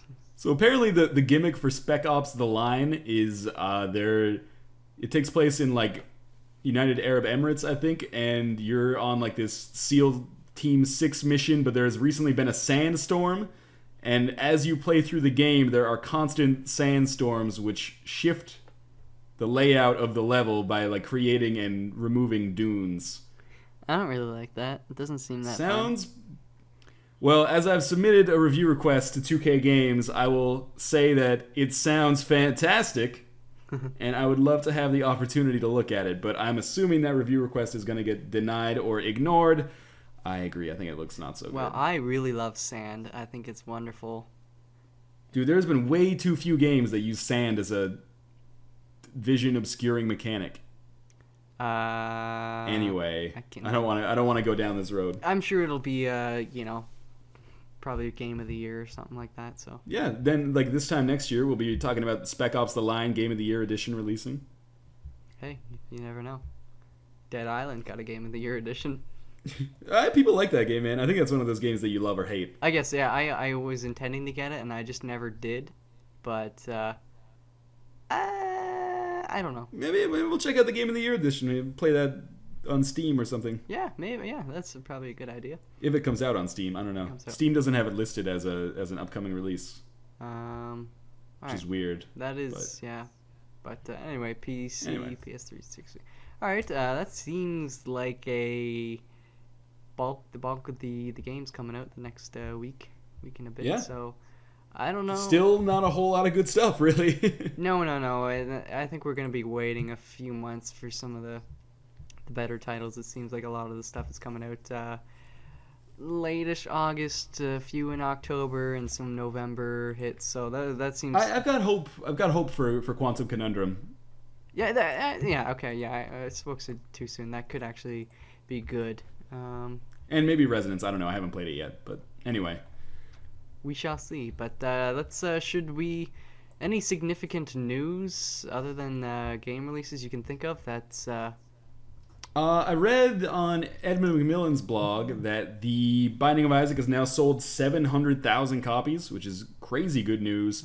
And he is talking again about, he dropped a hint that maybe it's time to take the game to consoles. So if you've been following the saga behind this, basically they submitted like a review, or not a review request, so they submitted the idea for the game to Nintendo to put on the 3DS, and Nintendo was like, we're not touching this with a 10-foot pole. Wow. Like, this game is gross and there's too many like religious overtones. Yeah. So the speculation right now is that maybe he is in talks with Sony to bring it to like the Vita or to PSN, which would be pretty cool. I would love to play me some Binding of Isaac with the controller, and if it came out on PSN, that might be a good opportunity for you to finally play this game. Yeah, I would. Well, I mean, I should just get it right now. Probably. Yeah, maybe I will. And they just came out with what was it, the 1.3 update? Yeah, 1.3 came out last night, adds like an entirely new floor to the game. I think this is basically Edmund's big fuck you to the players. He's like, you guys keep saying that every update that makes the game harder actually makes the game easier. So this is it. This is the last update. I've added one more floor. It's hard as fuck. If you beat it, we're done. All right, well. Like, even the title screen seems to taunt people who play this game too much, myself included. Like, it says, like, go outside, stop playing. I need to work on other things. Anyway, that's the only significant piece of news that I really saw. I mean, there's other significant news, but it's not really significant to me.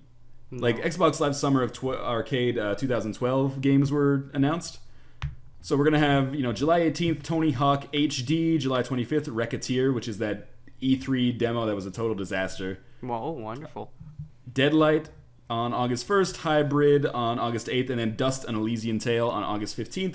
I'm excited for Dust: An Elysian Tale. It looks pretty interesting.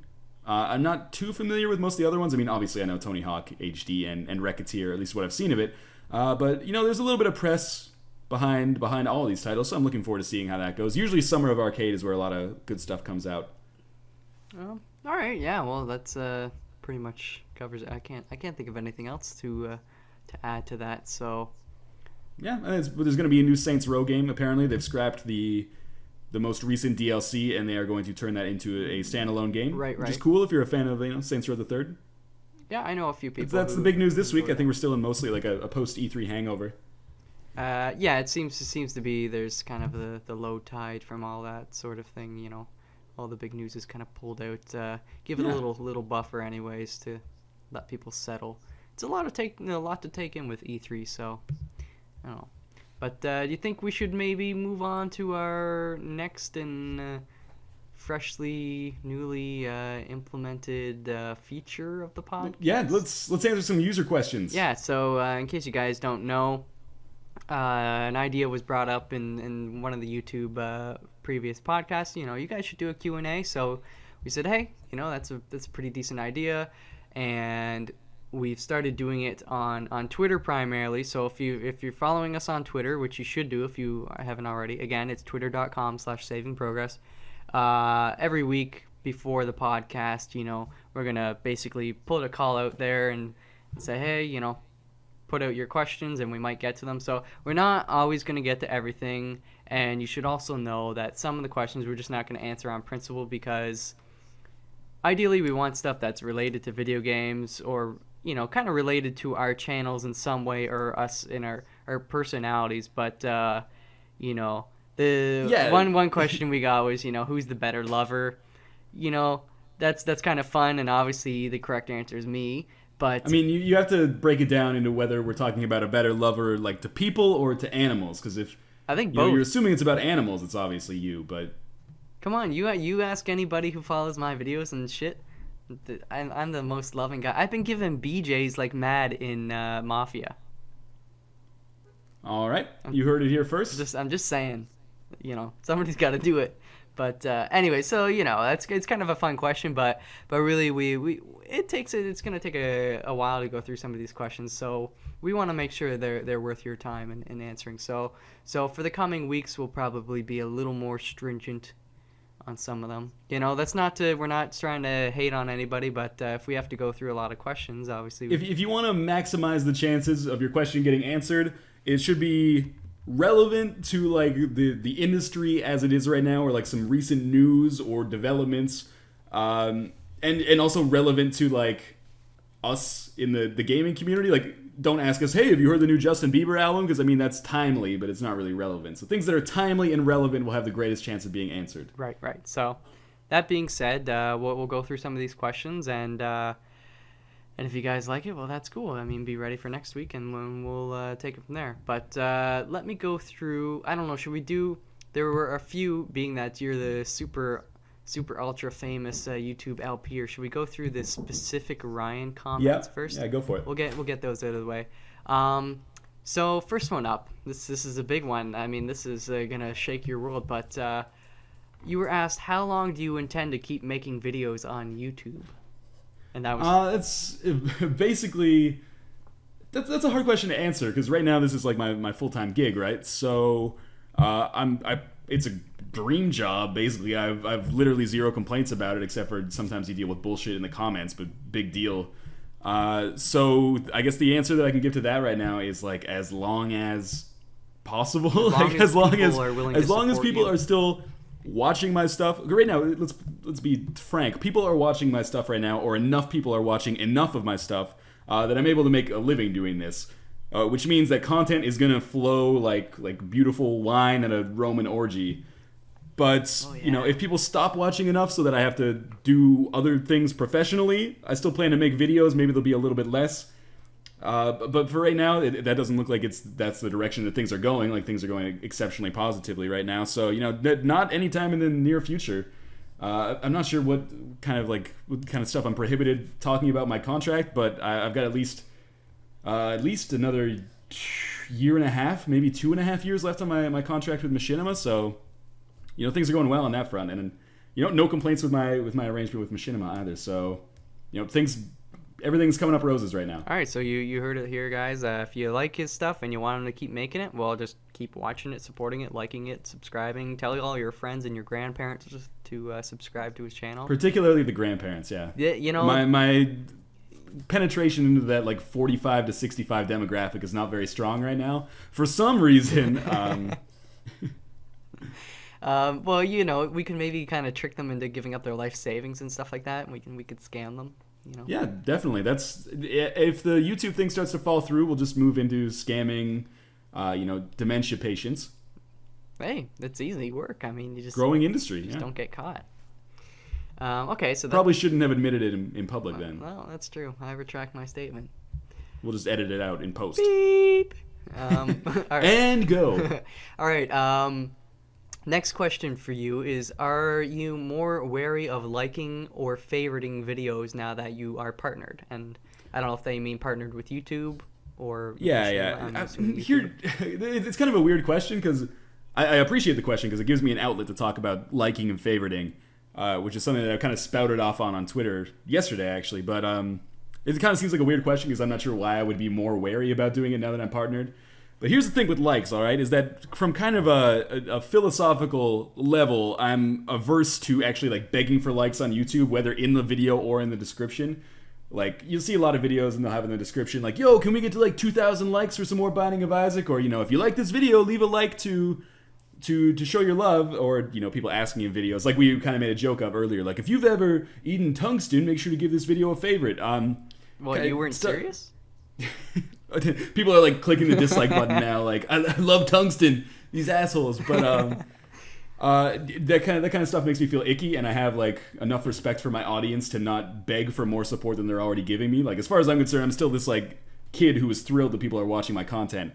But you know, there is that temptation to ask for likes or to, you know, give likes or solicit likes from other people. But anyway, the temptation is always there to ask for likes and favorites. I don't think people realize how much that stuff actually helps. Like, getting every like on your video, it does two things. First off, if you have notifications for likes turned on, all of your YouTube friends and subscribers will see that on their homepage that you've liked a video.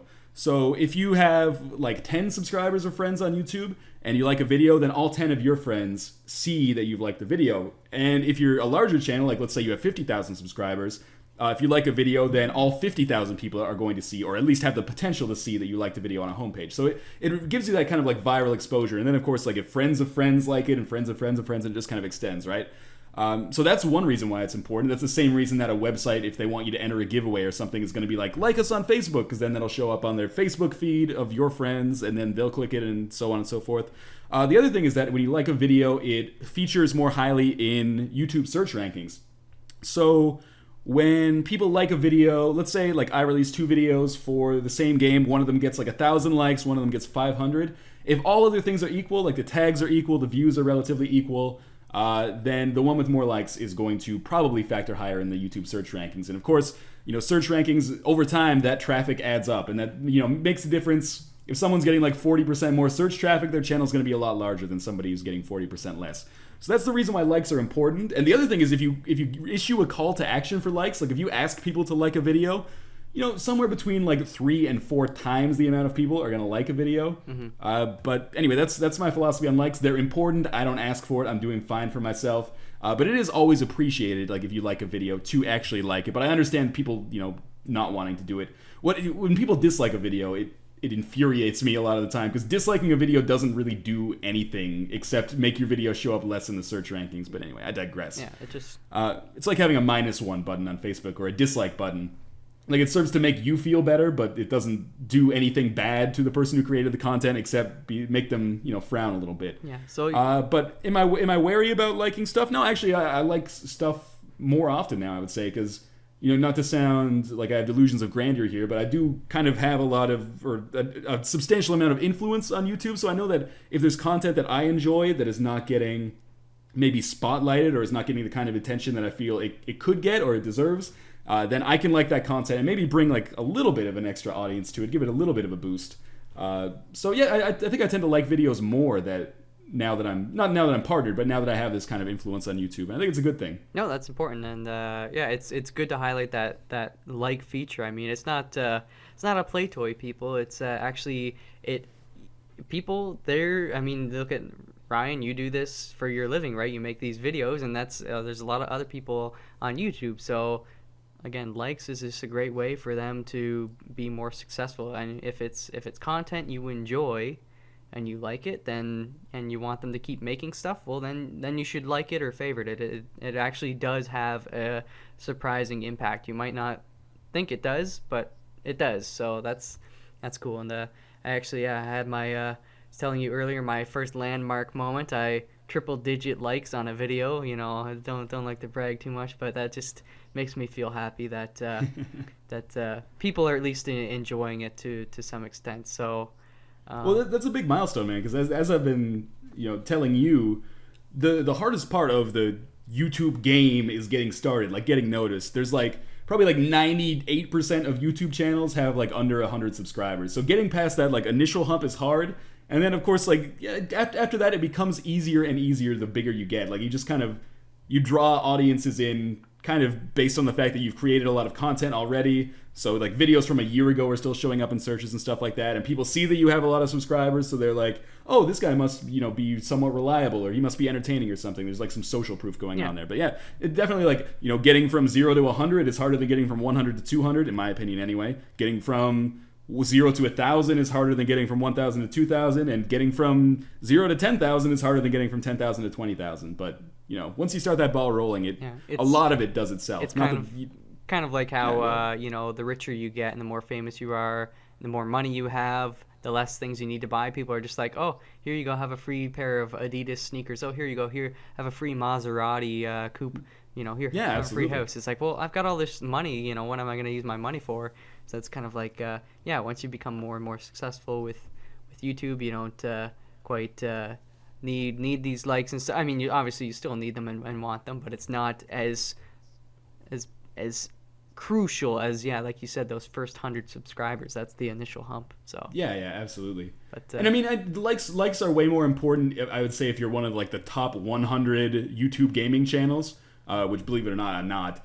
But like, if you're one of the top 100 YouTube gaming channels, asking for likes that like triples or quadruples the number of likes that you get is going to put you on the YouTube homepage versus another channel that maybe doesn't ask for them. And obviously that's going to bring in a lot of views as well. So, for a channel my size, it's not imperative for me to ask for likes, but likes are always appreciated. They help grow.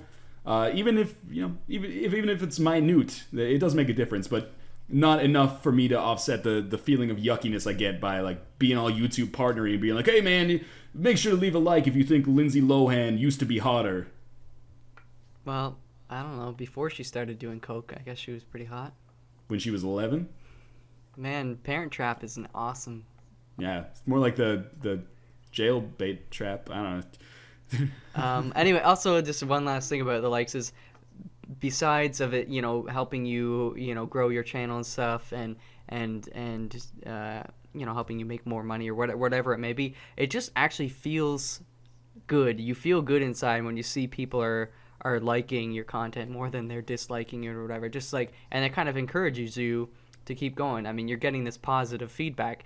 If maybe you like it, but you didn't actually say anything, or you dislike it and you actually disliked it, I mean, that's going to send a message, but not seeing anything at all, it kind of leaves you in a state of limbo, and you're like, well, people aren't watching it, or they don't like it, and they're just not saying anything. Like, what is it? When you give a like and you see that number goes up, it's just like a positive reaffirmation that people enjoy your content, and somebody like Ryan is going to keep doing shit, because obviously there's a crowd out there that's waiting for his content. I mean, this kind of ties into your answer for your next question, but I mean, people are bongos over your Isaac videos. It's just the way it goes. People love that shit. They gobble it up. So thankfully. Well, it seems so, but I'm getting even comments on my videos now asking for Isaac videos, and I'm like, I'm not Northernlion. I'm sure you found your way over here from him, but we don't sound the same, I don't think. Whoa, you're doing Isaac videos? Way to copy Northernlion, man. I should. But really, Northernlion's copying Total Biscuit, who was copying Edmund McMillan, who made the game. I should just do an entire smear campaign against you. Create a controversy, because you see a lot of websites and stuff like that. They'll publish a story that purposefully causes controversy. Like, everybody hates it. Like that song, the Saturday, gotta break it down on Saturday. I think that song is actually called Friday. You got the wrong day of the Saturday. week. But anyway, so everybody hated it, and they're like, oh, I gotta see what this shit is about. And they're like, I hate it so much. But they don't realize every view is money. Ching, ching, ching, ching. Yeah, so she's just like, well, suckers, you're just giving me more money, even if you hate it. So, I forget where I was going with this point. But next question is, what game gave you, this is you, Ryan, the biggest boost in viewership over its Let's Play course? Binding of Isaac. No question. My channel at the start, like probably the first year of my channel's life, and by the way, I like how this is becoming kind of like YouTube behind the scenes talk right now. I enjoy these kind of questions. They get to pull back the curtain a little bit. Yeah, it's nice, yeah.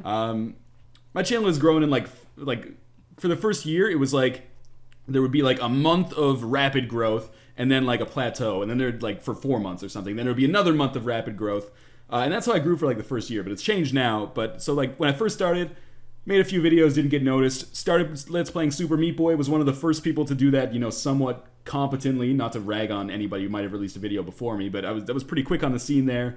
So I ranked high in searches for Super Meat Boy, and that kind of got me like my first probably like 3,000 to 5,000 subscribers. Then, like that was winter 2010 and winter 2011, like January, February. Didn't really grow that much in the spring. Then in the summer, Terraria came out, and I got a big boost from Terraria. And then, in the summer, I got my machinima contract, and I started making Poison Mushroom, so there was a big boost from Poison Mushroom episodes going up. But then, like, Isaac has kind of ended that kind of up and down growth, like fits and spurts, boom-bust cycle, if you will, and has kind of created, like, a constant growing growth pattern for me, which has been really fantastic. So don't think there's any question. Like, in the first year of my channel's life, from, like, September 2010 to September 2011...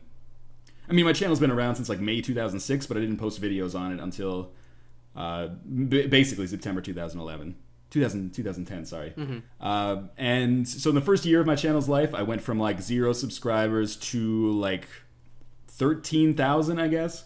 And then in the last 9 months since then, I've gone from 13,000 to like 56,000. So the Binding of Isaac, since its release, has definitely been very, very good to me. All right. Well, wow, that's it's inspirational. Yeah, definitely. So I mean, you can make it big. You just gotta put the effort in. Okay, next question. Now those were the Ryan specific questions. All right, good. I'm glad those are out of the way. We get some more. I didn't get any Michael specific questions, you little assholes. I'm just joking. So now we'll get into some.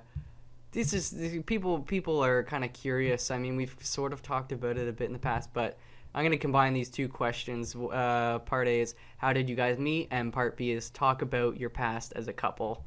That kind of sounds like we're, I don't remember specifically meeting you. Okay, here's how I remember it. It was grade 10 French class was like the first real exposure I had to you. You sat in the back left corner, and then I sat in the middle row. I think I was next to like Jeff Wellham or something. Yeah. And, I just remember kind of listening in on your shit talk and stuff. You were a rebel back then, know it all. Yeah, I was sitting in the back left corner. That's how you know. And, anyway, so it's just like, yeah. And then I remember at some point, I think it was some kind of mutual friend, and I just started sitting at the lunch table with you guys. And I remember our little lunch table drum sessions, like a little bongos and stuff. We played little games, ate poutine together, just good stuff. Yeah. So that was kind of, it wasn't really planned. It just happened, I guess, and just blossomed like an unintentional garden. Yeah, and by grade 12, we were sneaking off to the movie theaters and drinking alcohol-infused slushies and shit like that. Yeah, it's a crazy time in all of our lives. Crazy. And then making Snape Kills Dumbledore t-shirts. Snape Kills Dumbledore. Yeah, okay. So cool. For those of you who don't know, we had a friend who read the Harry Potter books, at least more than I did. I wasn't super familiar with the story, and I honestly, it's good, whatever. I'll watch the movies and stuff, but I'm not crazy about it. Anyways, he had found out before the book had officially come out that Snape kills Dumbledore. And if you haven't read it or watched the movies by then, I'm sorry, but that's what happens. Anyways, so we had these kind of like two campaigns. One was, at the time, we had this kind of clothes for kids or something where oh, that was good. I remember you this could now. For every $1 you spent, you would you get like this little construction paper mitten, and you could write a letter on it or something and have your name on it, and then they would post them around the school, kind of along the top of the walls in the hallways. So I spent $20 alone, because we also won pizza for the class that donated the most. I just wanted the pizza, so I spent $20 on these. And then Ireland, though, he bought however many was needed to spell out Snape kills Dumbledore, one letter per thing. So he arranged to have them all put up in line so people would read the shit and they'd be like, what the fuck?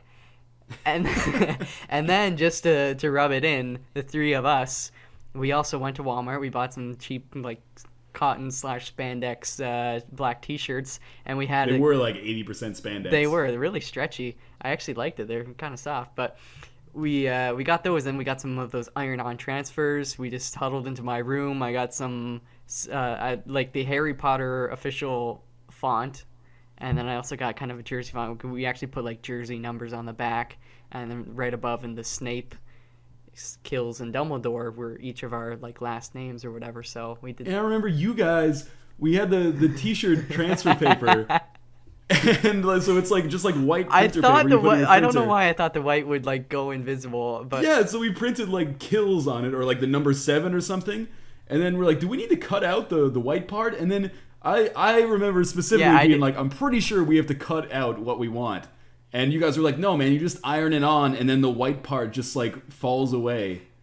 So we ironed it on, and the white part didn't fall away. Well, because there is the peeling. You do have to peel it. And I thought, the white part was just from the sheet from behind that you peel off. But, yeah, you were right. And I do remember that moment very specifically, Rick.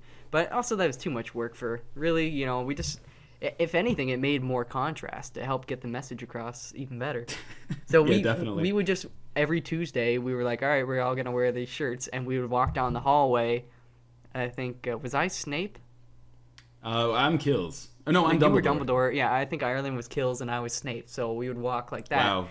And we were so cool. We ruined that movie for a lot of people. But that's pretty much high school.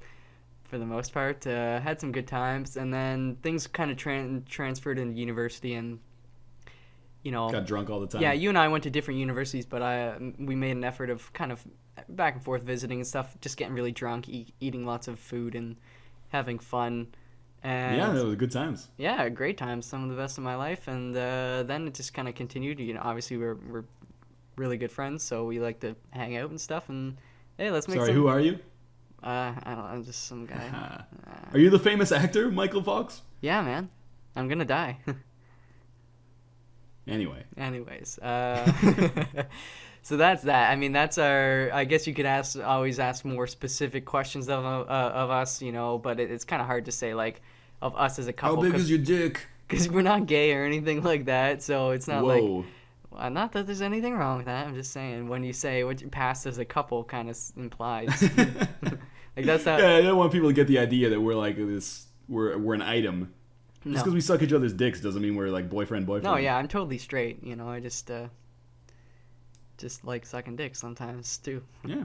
That's a joke. Or getting it sucked. I mean, that's not gay. No, absolutely not. All right, so that's again, future episodes. You can always ask some more specific questions. It's kind of hard to really summarize our entire. I guess how many years has it been? Like 2. Almost 10 years. Yeah, I guess it has been. So and we're ancient. We are almost entering our mid-20s. Yeah, man. I just turned 24 the other few weeks ago. It's weird. Not really weird. I don't feel any different, but happy birthday. Fuck it. I've never really put, the past few years, I don't even really think of birthdays as special. I don't want to sound like that's sad or whatever. It's just, I treat every day as pretty awesome. I like to have fun. Like Patton Oswalt has that joke, which is like, after the age of 21 in America, because that's the drinking age, but like 19 or 20 in Canada, birthdays aren't really that special. Like 40 is special, retiring is special, but I turned 24, what is, shut up, go to work. Yeah. No, yeah, I've worked on like every single birthday for the past, like all through high school. This was the first birthday I didn't work. I took it off. Well, my birthday was on the weekend, but I took the Friday off. I was like, fuck it, I'm going to Calgary. And yeah, so woo. Yeah, woo, Cowboys. All right, let's move on to the next question.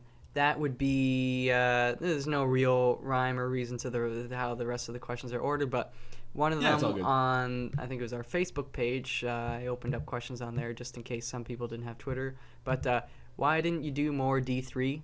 And we kind of touched on this in the comments of the first 2 Diablo 3 videos. Some of you may know that we were playing through it. 2 reasons. One, it's just like not necessarily up at least our alleys. I mean, I think more so probably Ryan. But I don't know. I mean, even still, like I'm not super bonkers over it. I can wait. But my biggest reason is just that my internet sucks, and for whatever reason, Diablo 3 of all games, just my internet doesn't cooperate with their server, so I lag quite a bit, and it just kills the game for me. It just makes it almost unplayable. Actually, in some situations, it really does make it unplayable. Also, like, people didn't like those videos that much, so... Yeah, like, some people were like, I like you guys, and I support you, but fuck this shit. And other people, I mean, there were a few that were like, oh, more, but really, that was kind of, to a minimum, so... Yeah, I mean, we had never planned on really doing a huge Diablo 3 series, so I'm happy with the way that it turned out, like the amount of content that we did. But Diablo 3 was one of those games that we knew we were probably going to play a lot of, even though maybe it wasn't that sustained for me. But that was kind of the kind of game we were going to put in like 20 hours in the first week or something. And honestly, recording like 20 hours of co-commentary and then uploading it was going to be a huge pain in the ass. Yeah. On top of my like normal recording duties, I would have been working like 12-hour days or something just to bring Diablo 3 content that people didn't seem all that interested in. Yeah. Like, for whatever reason, people were either like, there's too much Diablo 3 content on YouTube already, which I understand, or they were like maybe playing the game themselves, or I don't know. Also, I think like it would have gotten pretty boring if we had played that and talked over it the whole time, because there's large stretches of that game where we're just doing the same thing over and over. It's very true. It becomes less about the game and just like us talking. I mean, because if we're playing a game together, 90% of the time, well, depending on what it is, but in Diablo in particular, we're not going to be talking about the game. We're going to be talking about, that sweet car we saw down the street, or that babe who like had a nipple slip or something like that. Yeah, man, it happens all the time. Yeah, so I've seen It's at least 2 to 3 nipple slips a week. I've seen some camel toes. I don't know what it is lately. A lot of camel toes, and I'm not saying that like it's a positive thing, because sometimes they're not welcome, depending on who the person is. I don't know. I don't know. It just seems weird to me. Fuck it. I don't want to talk about that anymore. So the reason we didn't play more Diablo 3, a lot of camel toes lately. Tons. We're busy men. By the truckloads of camel toes. All right, moving on to the next question. I'm gonna pretty much leave this question to you, because you're a lot more familiar on indie games. But what would you consider to be the top 3 indie games you've ever played, and why? Tough question. Yeah. Braid, absolutely. The reason I think Braid is one of those games that absolutely deserves to be there is because, well, it was basically like a one-man project from a gameplay perspective. Obviously, that's Jonathan Blow. Mm-hmm. But he really went the extra mile and put in like a lot of his own time and his own money to make sure that his game was like super polished. Like, that is not programmer art in that game. That is like an artist that he hired to do like all the backgrounds. Edmund McMillan worked on it, and like character design and stuff like that. So I guess what I'm trying to say is that it was, from a gameplay perspective, I've talked ad nauseum about how much I love Braid and how well designed I think the puzzles are. And I think the decisions that he made with respect to the puzzle design are really good, because you almost never end up confused. Like, the solution is always apparent. It's just sometimes difficult to make it happen. But yeah, like you see a lot of indie puzzle games, and you're like, oh, this puzzle game has a good idea, but they didn't go the extra mile to make this like a very complete like artistic package. And Braid has a lot of stuff that I think elevates it beyond just like a typical puzzle platformer. I'll probably have to go with Super Meat Boy as well. And in my Let's Play, I talked a lot about why I enjoy that game so much. But it basically comes down to the controls are 100% tight. It is almost never your own. Or it's almost never your controller's fault or the game's fault when you die. Mm-hmm. It's your own fault because of the a mistake that you've made. And also when you die, it's not that frustrating because you respawn very, very quickly, like within a millisecond, and that is super important. And also it's like a love letter to retro games from like the 80s and 90s that I grew up playing as well. Third one is kind of difficult. Could say like The Binding of Isaac, but I don't know if I'd necessarily put that up there. Maybe Cave Story, even though I'm not as hardcore about Cave Story as a lot of people. Yeah, I don't know. Yeah, I personally don't really. I would agree with you on Braid.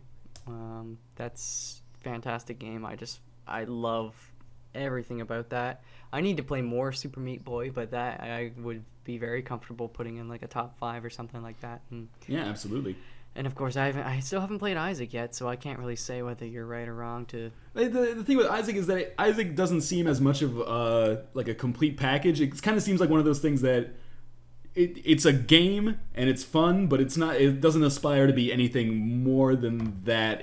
But I mean, Super Meat Boy is kind of in that same vein, but it feels like more of a complete package, if that makes any sense. Yeah, not ragging on Isaac. Obviously, I love that game. I mean, Isaac was initially just like kind of a side project, was it not? So, I mean, there you go. If they didn't put his full and complete effort into it, I don't know. But either way, I think those are good choices. So yeah, of course.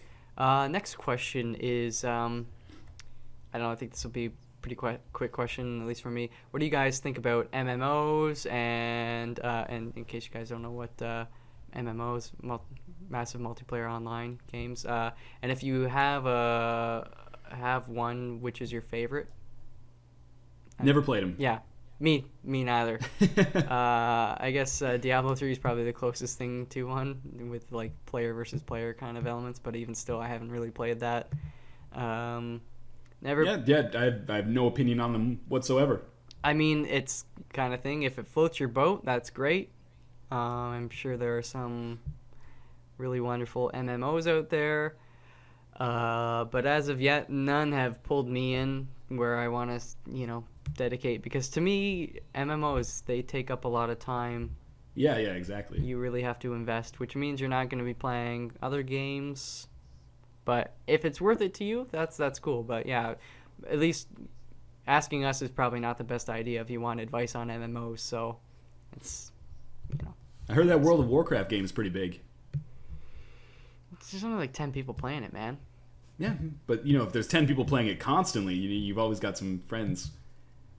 I guess. Next question. Next question is, do you ever think Kinect will be more than a novelty? Which is a great question because that's obviously something... Not on the current generation of consoles. No. I think Kinect will, and motion controls in general, will continue to be basically not add anything meaningful to gameplay, and will instead continue to either frustrate or cause developers to simplify their games to the point where the controls, like motion controls, actually make sense and have decent fidelity. I think Kinect is decent technology, but I don't think it's gonna contribute to any meaningful gameplay experiences. At least any significant number of meaningful gameplay experiences. I mean, like, we can count on like 2 fingers the number of really good Kinect games. I'm thinking of like Child of Eden and I don't know, maybe like Kinect Sports or Kinect Adventures or something. Dance Central, I guess. I'm not gonna rag on Dance Central, but that's... Yeah, I don't know. I guess you pretty much hit it right on. And the thing is, a lot of developers are just trying to implement these Kinect controls to traditional sort of games, right? That are built around the controller, right? They're saying, oh, we've got this game. Why don't we add Kinect support? But to me, that doesn't work with something like Kinect. You really need to focus the game around Kinect. Like, almost say, like, fuck it, you cannot use a controller for... I mean, I know there are a lot of games that say, Kinect required and stuff like that, but, like, an actual good game, I don't know, friggin'... it's just hard for me to conceptualize a lot of this stuff because the actual amount of work that would go into making a full Kinect game that's gonna immerse you and make you, gonna work well, too, right? It's not getting it to work, but getting it to work better than a traditional controller or keypad or keyboard and mouse. That's exactly it right now. Like, I feel like the technology is almost there, and Kinect is not quite there, but I mean, maybe with the next generation of it, or the next installment of Kinect. I don't know how Microsoft is going to handle that in the future with its new console coming out eventually. But I think we're almost at the point where you can make a movement and Kinect will actually understand what it is like 99 times out of 100. I think we're getting to that point eventually, but that doesn't necessarily mean that it's better to play it with the Kinect than with the controller, or that it's even more fun. Like, right now, there's like 2 different kinds of motion control games. There's like a game where you use your hand as a cursor, basically. Yep. So a game, I'm thinking like Blacklight. It sounds like Babel Rising is in that. Where it's like, wow, I could just be using my joystick to do this 10 times faster because the Kinect doesn't really handle that very well. And then there's the kind of games where it's like, my hands are really hands. And the problem with those games, I'm thinking of like Datura, which just came out on PS3 or PSN. What else? Like Sorcery, which just came out on PSN. I'm trying to think of more Kinect stuff where like games where you would like hold a sword and shield in your hands. But anyway, the problem with those games is that those games just have been, it's been kind of neat, I guess, that you have kind of one-to-one motion control, but the games themselves haven't been that good. The problem with the other half of the games, like the Babel Rising, is that they're just too simplistic. I'm sure that at some point in the future, it might not be the near future, but there will be a revolutionary motion-controlled game that'll come out. It'll be 10 times better playing it with the motion controls versus the controller. But I like you, I can't conceptualize it right now either. It's going to take a truly visionary mind, I think, to create something with motion controls that is really going to feel more meaningful when you play it with a Kinect or a PS Move or the Wiimote than with the controller. Yeah, I think as it is now, nobody's really put any serious stake in it. They said, well, yeah, they're kind of hesitant. They want to sort of get on the bandwagon of just, it's another marketing thing. It's like saying your company is green and sustainable or whatever. It's just like, that makes people feel all good and happy inside. But really, right now, yeah, there's no benefit to Kinect. Nobody's taking it absolutely serious and trying to make a critically acclaimed kind of game that focuses around Kinect. Like we haven't really seen that. Until someone makes a Kinect game where you can like finger bang someone, I'm not taking the platform seriously. Diddle the twat a little bit. Yeah, diddle the twat. Xbox Live indie games from Silver Dollar Games. That's a diddle the twat, and I've said that to girls before, not in like a sexual way, or they've heard Thank me God, say, because you'd be like in jail right now. yeah, not girls. I mean, like people my own age, but like, and they just laugh. They're like, "Oh my God, I've never heard that before. That's so funny." It's like diddle the twat. It works. Yeah, it's the Northernlion and Michaelalfox seduction hour. You want to get in the girl's pants? Tell her you want to diddle her twat. I actually stole that from Fubar, but.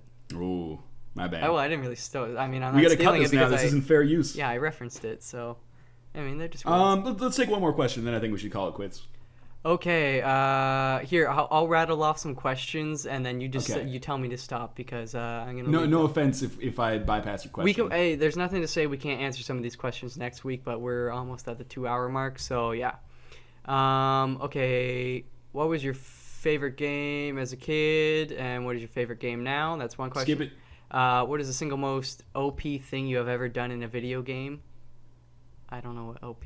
Overpowered? Oh, overpowered.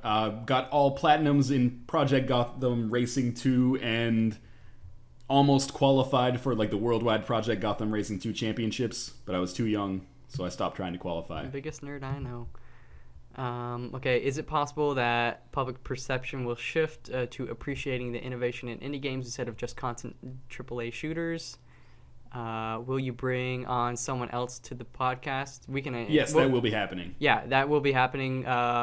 We've got some close friends, but they've got stuff going on in their life, so we're gonna make sure we coordinate it with them, and they're comfortable with our schedule. So that is happening in the future. So we won't count that as the question though. Are you happy with graphics we have this current gen, or are you super excited for the new consoles graphic wise? Games you always. Let's take that one. Okay. Personally, me. A lot of people say they look at new hardware and they say, oh shit, yeah, this is gonna make games look a lot better or this and that. To me, it's actually, I'm less concerned about the graphics on the hardware side, hardware. I'm concerned about how the hardware is gonna affect the actual processing, because it takes, for a lot of the features that some of these games have, it takes a lot of that processing power. I mean, people just think that a game is resource intense because it has a lot of just, high resolution graphics and stuff like that. Yeah. But to me, it's like I'm perfectly happy with the way graphics are if this hardware is being used for those additional features, like things like games that have these real world mimicking systems. Like I've been dreaming for the past few years where, a game would have something like the complete water. I know it's kind of dumb and lame, but like if you had the complete water cycle or something that kind of just goes on in the background of a game. So it's like it's raining and there's water runoff and rivers and shit and salination and all these kind of things. Like you don't think about it, but something like that takes a lot of processing power. Or even thing like if you had a living forest, right? Trees that aren't just there, but they actually grow. So you could spend 20 years in game time. You could plant a seed or something like that. You come back and the tree is actually grown, and like things like those. I mean, they're nice to have for a lot of people, or other people really appreciate them. But those kind of things take up a lot of the hardware. So to me, graphics are less and less important to me these days personally, and they've never really been like a selling point to me for a lot of games. I didn't buy a game just because it looked gorgeous, unless it was just the actual art style. You know what I'm saying? So like something like Braid, like that game just looks ridiculously good. It's not like a super amazing graphics with high poly counts, but that's my perspective. I don't know what yours is. But. Yeah. I pretty much agree with you 100%. I think the most exciting thing about the new generation of hardware, every cycle is not necessarily that things are going to look that much more lifelike, or I guess that cool, or that much better, however you quantify or qualify betterness. But the extra processing power does like cause meaningful shifts in game design. Like I'm trying to think of examples of games that like could not have exist right now that could not have existed like a generation ago. If you think of something like Skyrim, like that kind of sprawling world with that kind of detail, definitely could not have been made on like a PlayStation 2 or an original Xbox. No way. People always think like, oh, is the next generation going to be like super better graphically? But that's maybe the first thing that comes to your mind, but it's not the most important thing, I think. Really what it allows, like this increased hardware potential allows for a much wider, or games that are much wider in scope, I guess you could say. And I guess the other thing is that I'm really excited for the new generation of hardware because I hope that this will kind of cause, like for some background, I feel like 2012 right now is like the worst year for gaming, possibly since like this hardware cycle came out. Like there's been so little great creative stuff, particularly from a AAA side that has come out, that, I don't know, I'm not going to say it's depressing because that doesn't keep me up at night or anything like that, but it is discouraging.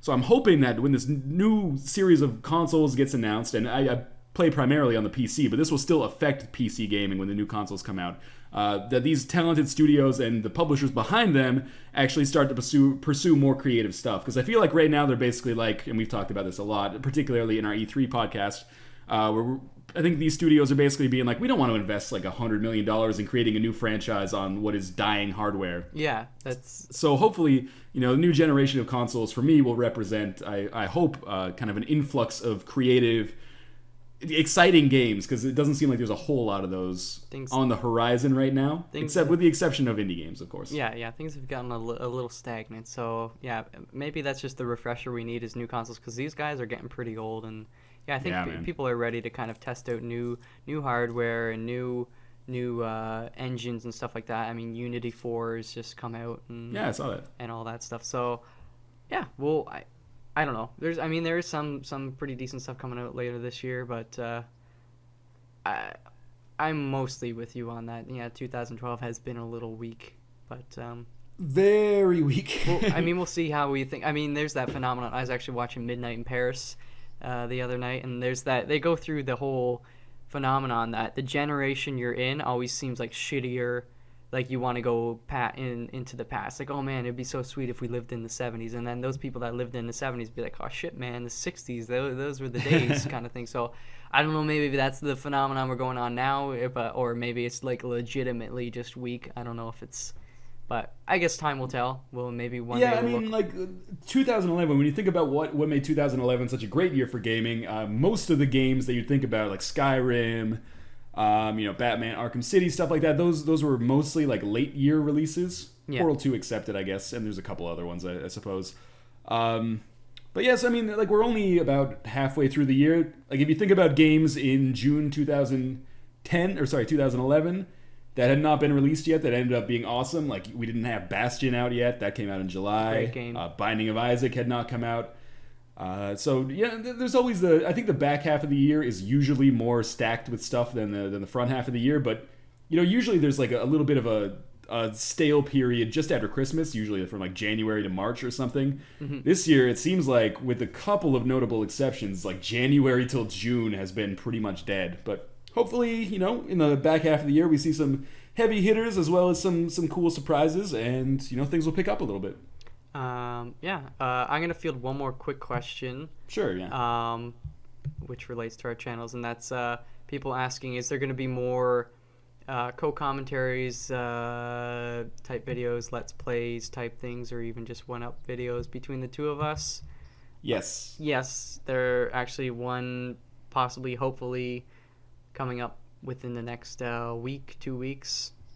I think we mentioned it in last episode. It was London 2012. We're going to the Olympics. We're going. We qualified.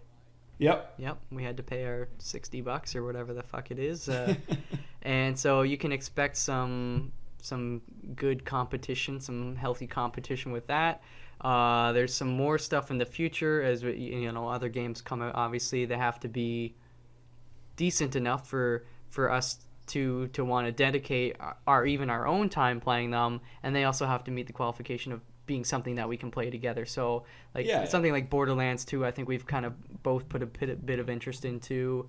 That's gonna happen. So yeah, that's coming out later this year. So you can expect something like that, and of course there's going to be games in between, before and after, and all that stuff. So of course, if you have any suggestions, you can always throw them up on our Twitter or comments or our channels and stuff like that, because suggestions are nice. But yeah, before we finish the podcast, let's just do our requisite plugging. The Saving Progress name kind of like is a moniker that covers both of us, and you can find that on Twitter and Facebook. I believe it's like twitter.com/savingprogress, facebook.com/savingprogress. Yeah, we got the username for Facebook now, so that's primo. Yeah, that's a nice URL. Yeah, it is very, very, very sweet and elegant. So there's that, and of course our website itself, savingprogress.com. Again, it's pretty minimal right now, mostly just a splash page to show what we're all about. No real superly concrete planned details for the website, our moniker. It's just, we're gonna take things as the most natural path. Yeah, I wouldn't even say like keep an eye out. I just know that things are potentially going to go on in the future. Yes, and I like I mentioned at the start, I would we're gonna get a forum going, see how that goes. No like super amazing promises that it's gonna be the be all end all of gaming forums, but I'm hoping that maybe we can garner some healthy gaming discussion outside of just the two of us. I like to talk to people that actually follow us on YouTube. However, again, YouTube is not the ideal playground for such debate. So that's kind of what the forum is. So maybe we'll see if we can turn it into something that's pretty decent for that, and you guys can share any stuff you're working on, what you're playing, and we can have all these wonderful conversations. And then kind of from there, the forum will be a great kind of stepping stone, and then we'll see where things go from there. Anything could happen in the coming months, in the coming in this what we're doing. A year is a pretty long span of time, so lots of things could change even in the next year. Absolutely. So obviously feedback is more than welcome. It's necessary if you want to see things from us or whatever. So keep an eye out. Obviously we'll be keeping you posted via Twitter and Facebook, and as well have a kind of, we do our little weekly administrative stuff here on the podcast as well, so you can listen in for that if you're interested. So yeah, and of course Mike and I both have kind of semi-personal Twitter accounts as well, where you can follow us in case you want like non-Saving Progress related stuff. Mine is twitter.com/NorthernlionLP, and yours is twitter.com/MichaelalFox. And right, you are probably watching this on my YouTube channel right now, but Mike also has a YouTube channel where you can check out his stuff, including his ongoing Mafia Let's Play at youtube.com/MichaelalFox. Yep. And I think is that all the... Do you want people to follow your Google Plus or LinkedIn accounts, or look up your clout score? I am on Instagram. If you guys are on Instagram, Michael A.L. Fox. It's the exact same as like everything else I do.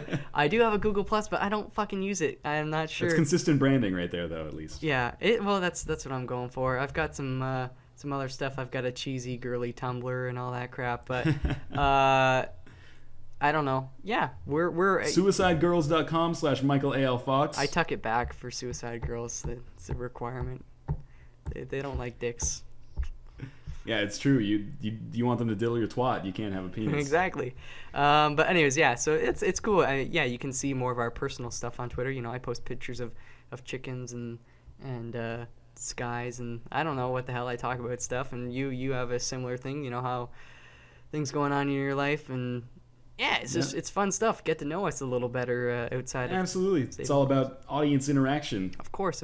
So it's pretty hard not to be able to reach us. If you want to, interact with us somehow, we're out there, to say the least. Yeah, absolutely. And that's going to do it for Thursday, June 21st edition of the Saving Progress podcast. As always, thank you for joining me, Mike. It was a pleasure, as always. So have a good one, eh? Absolutely. And we'll see you guys next time. Peace out.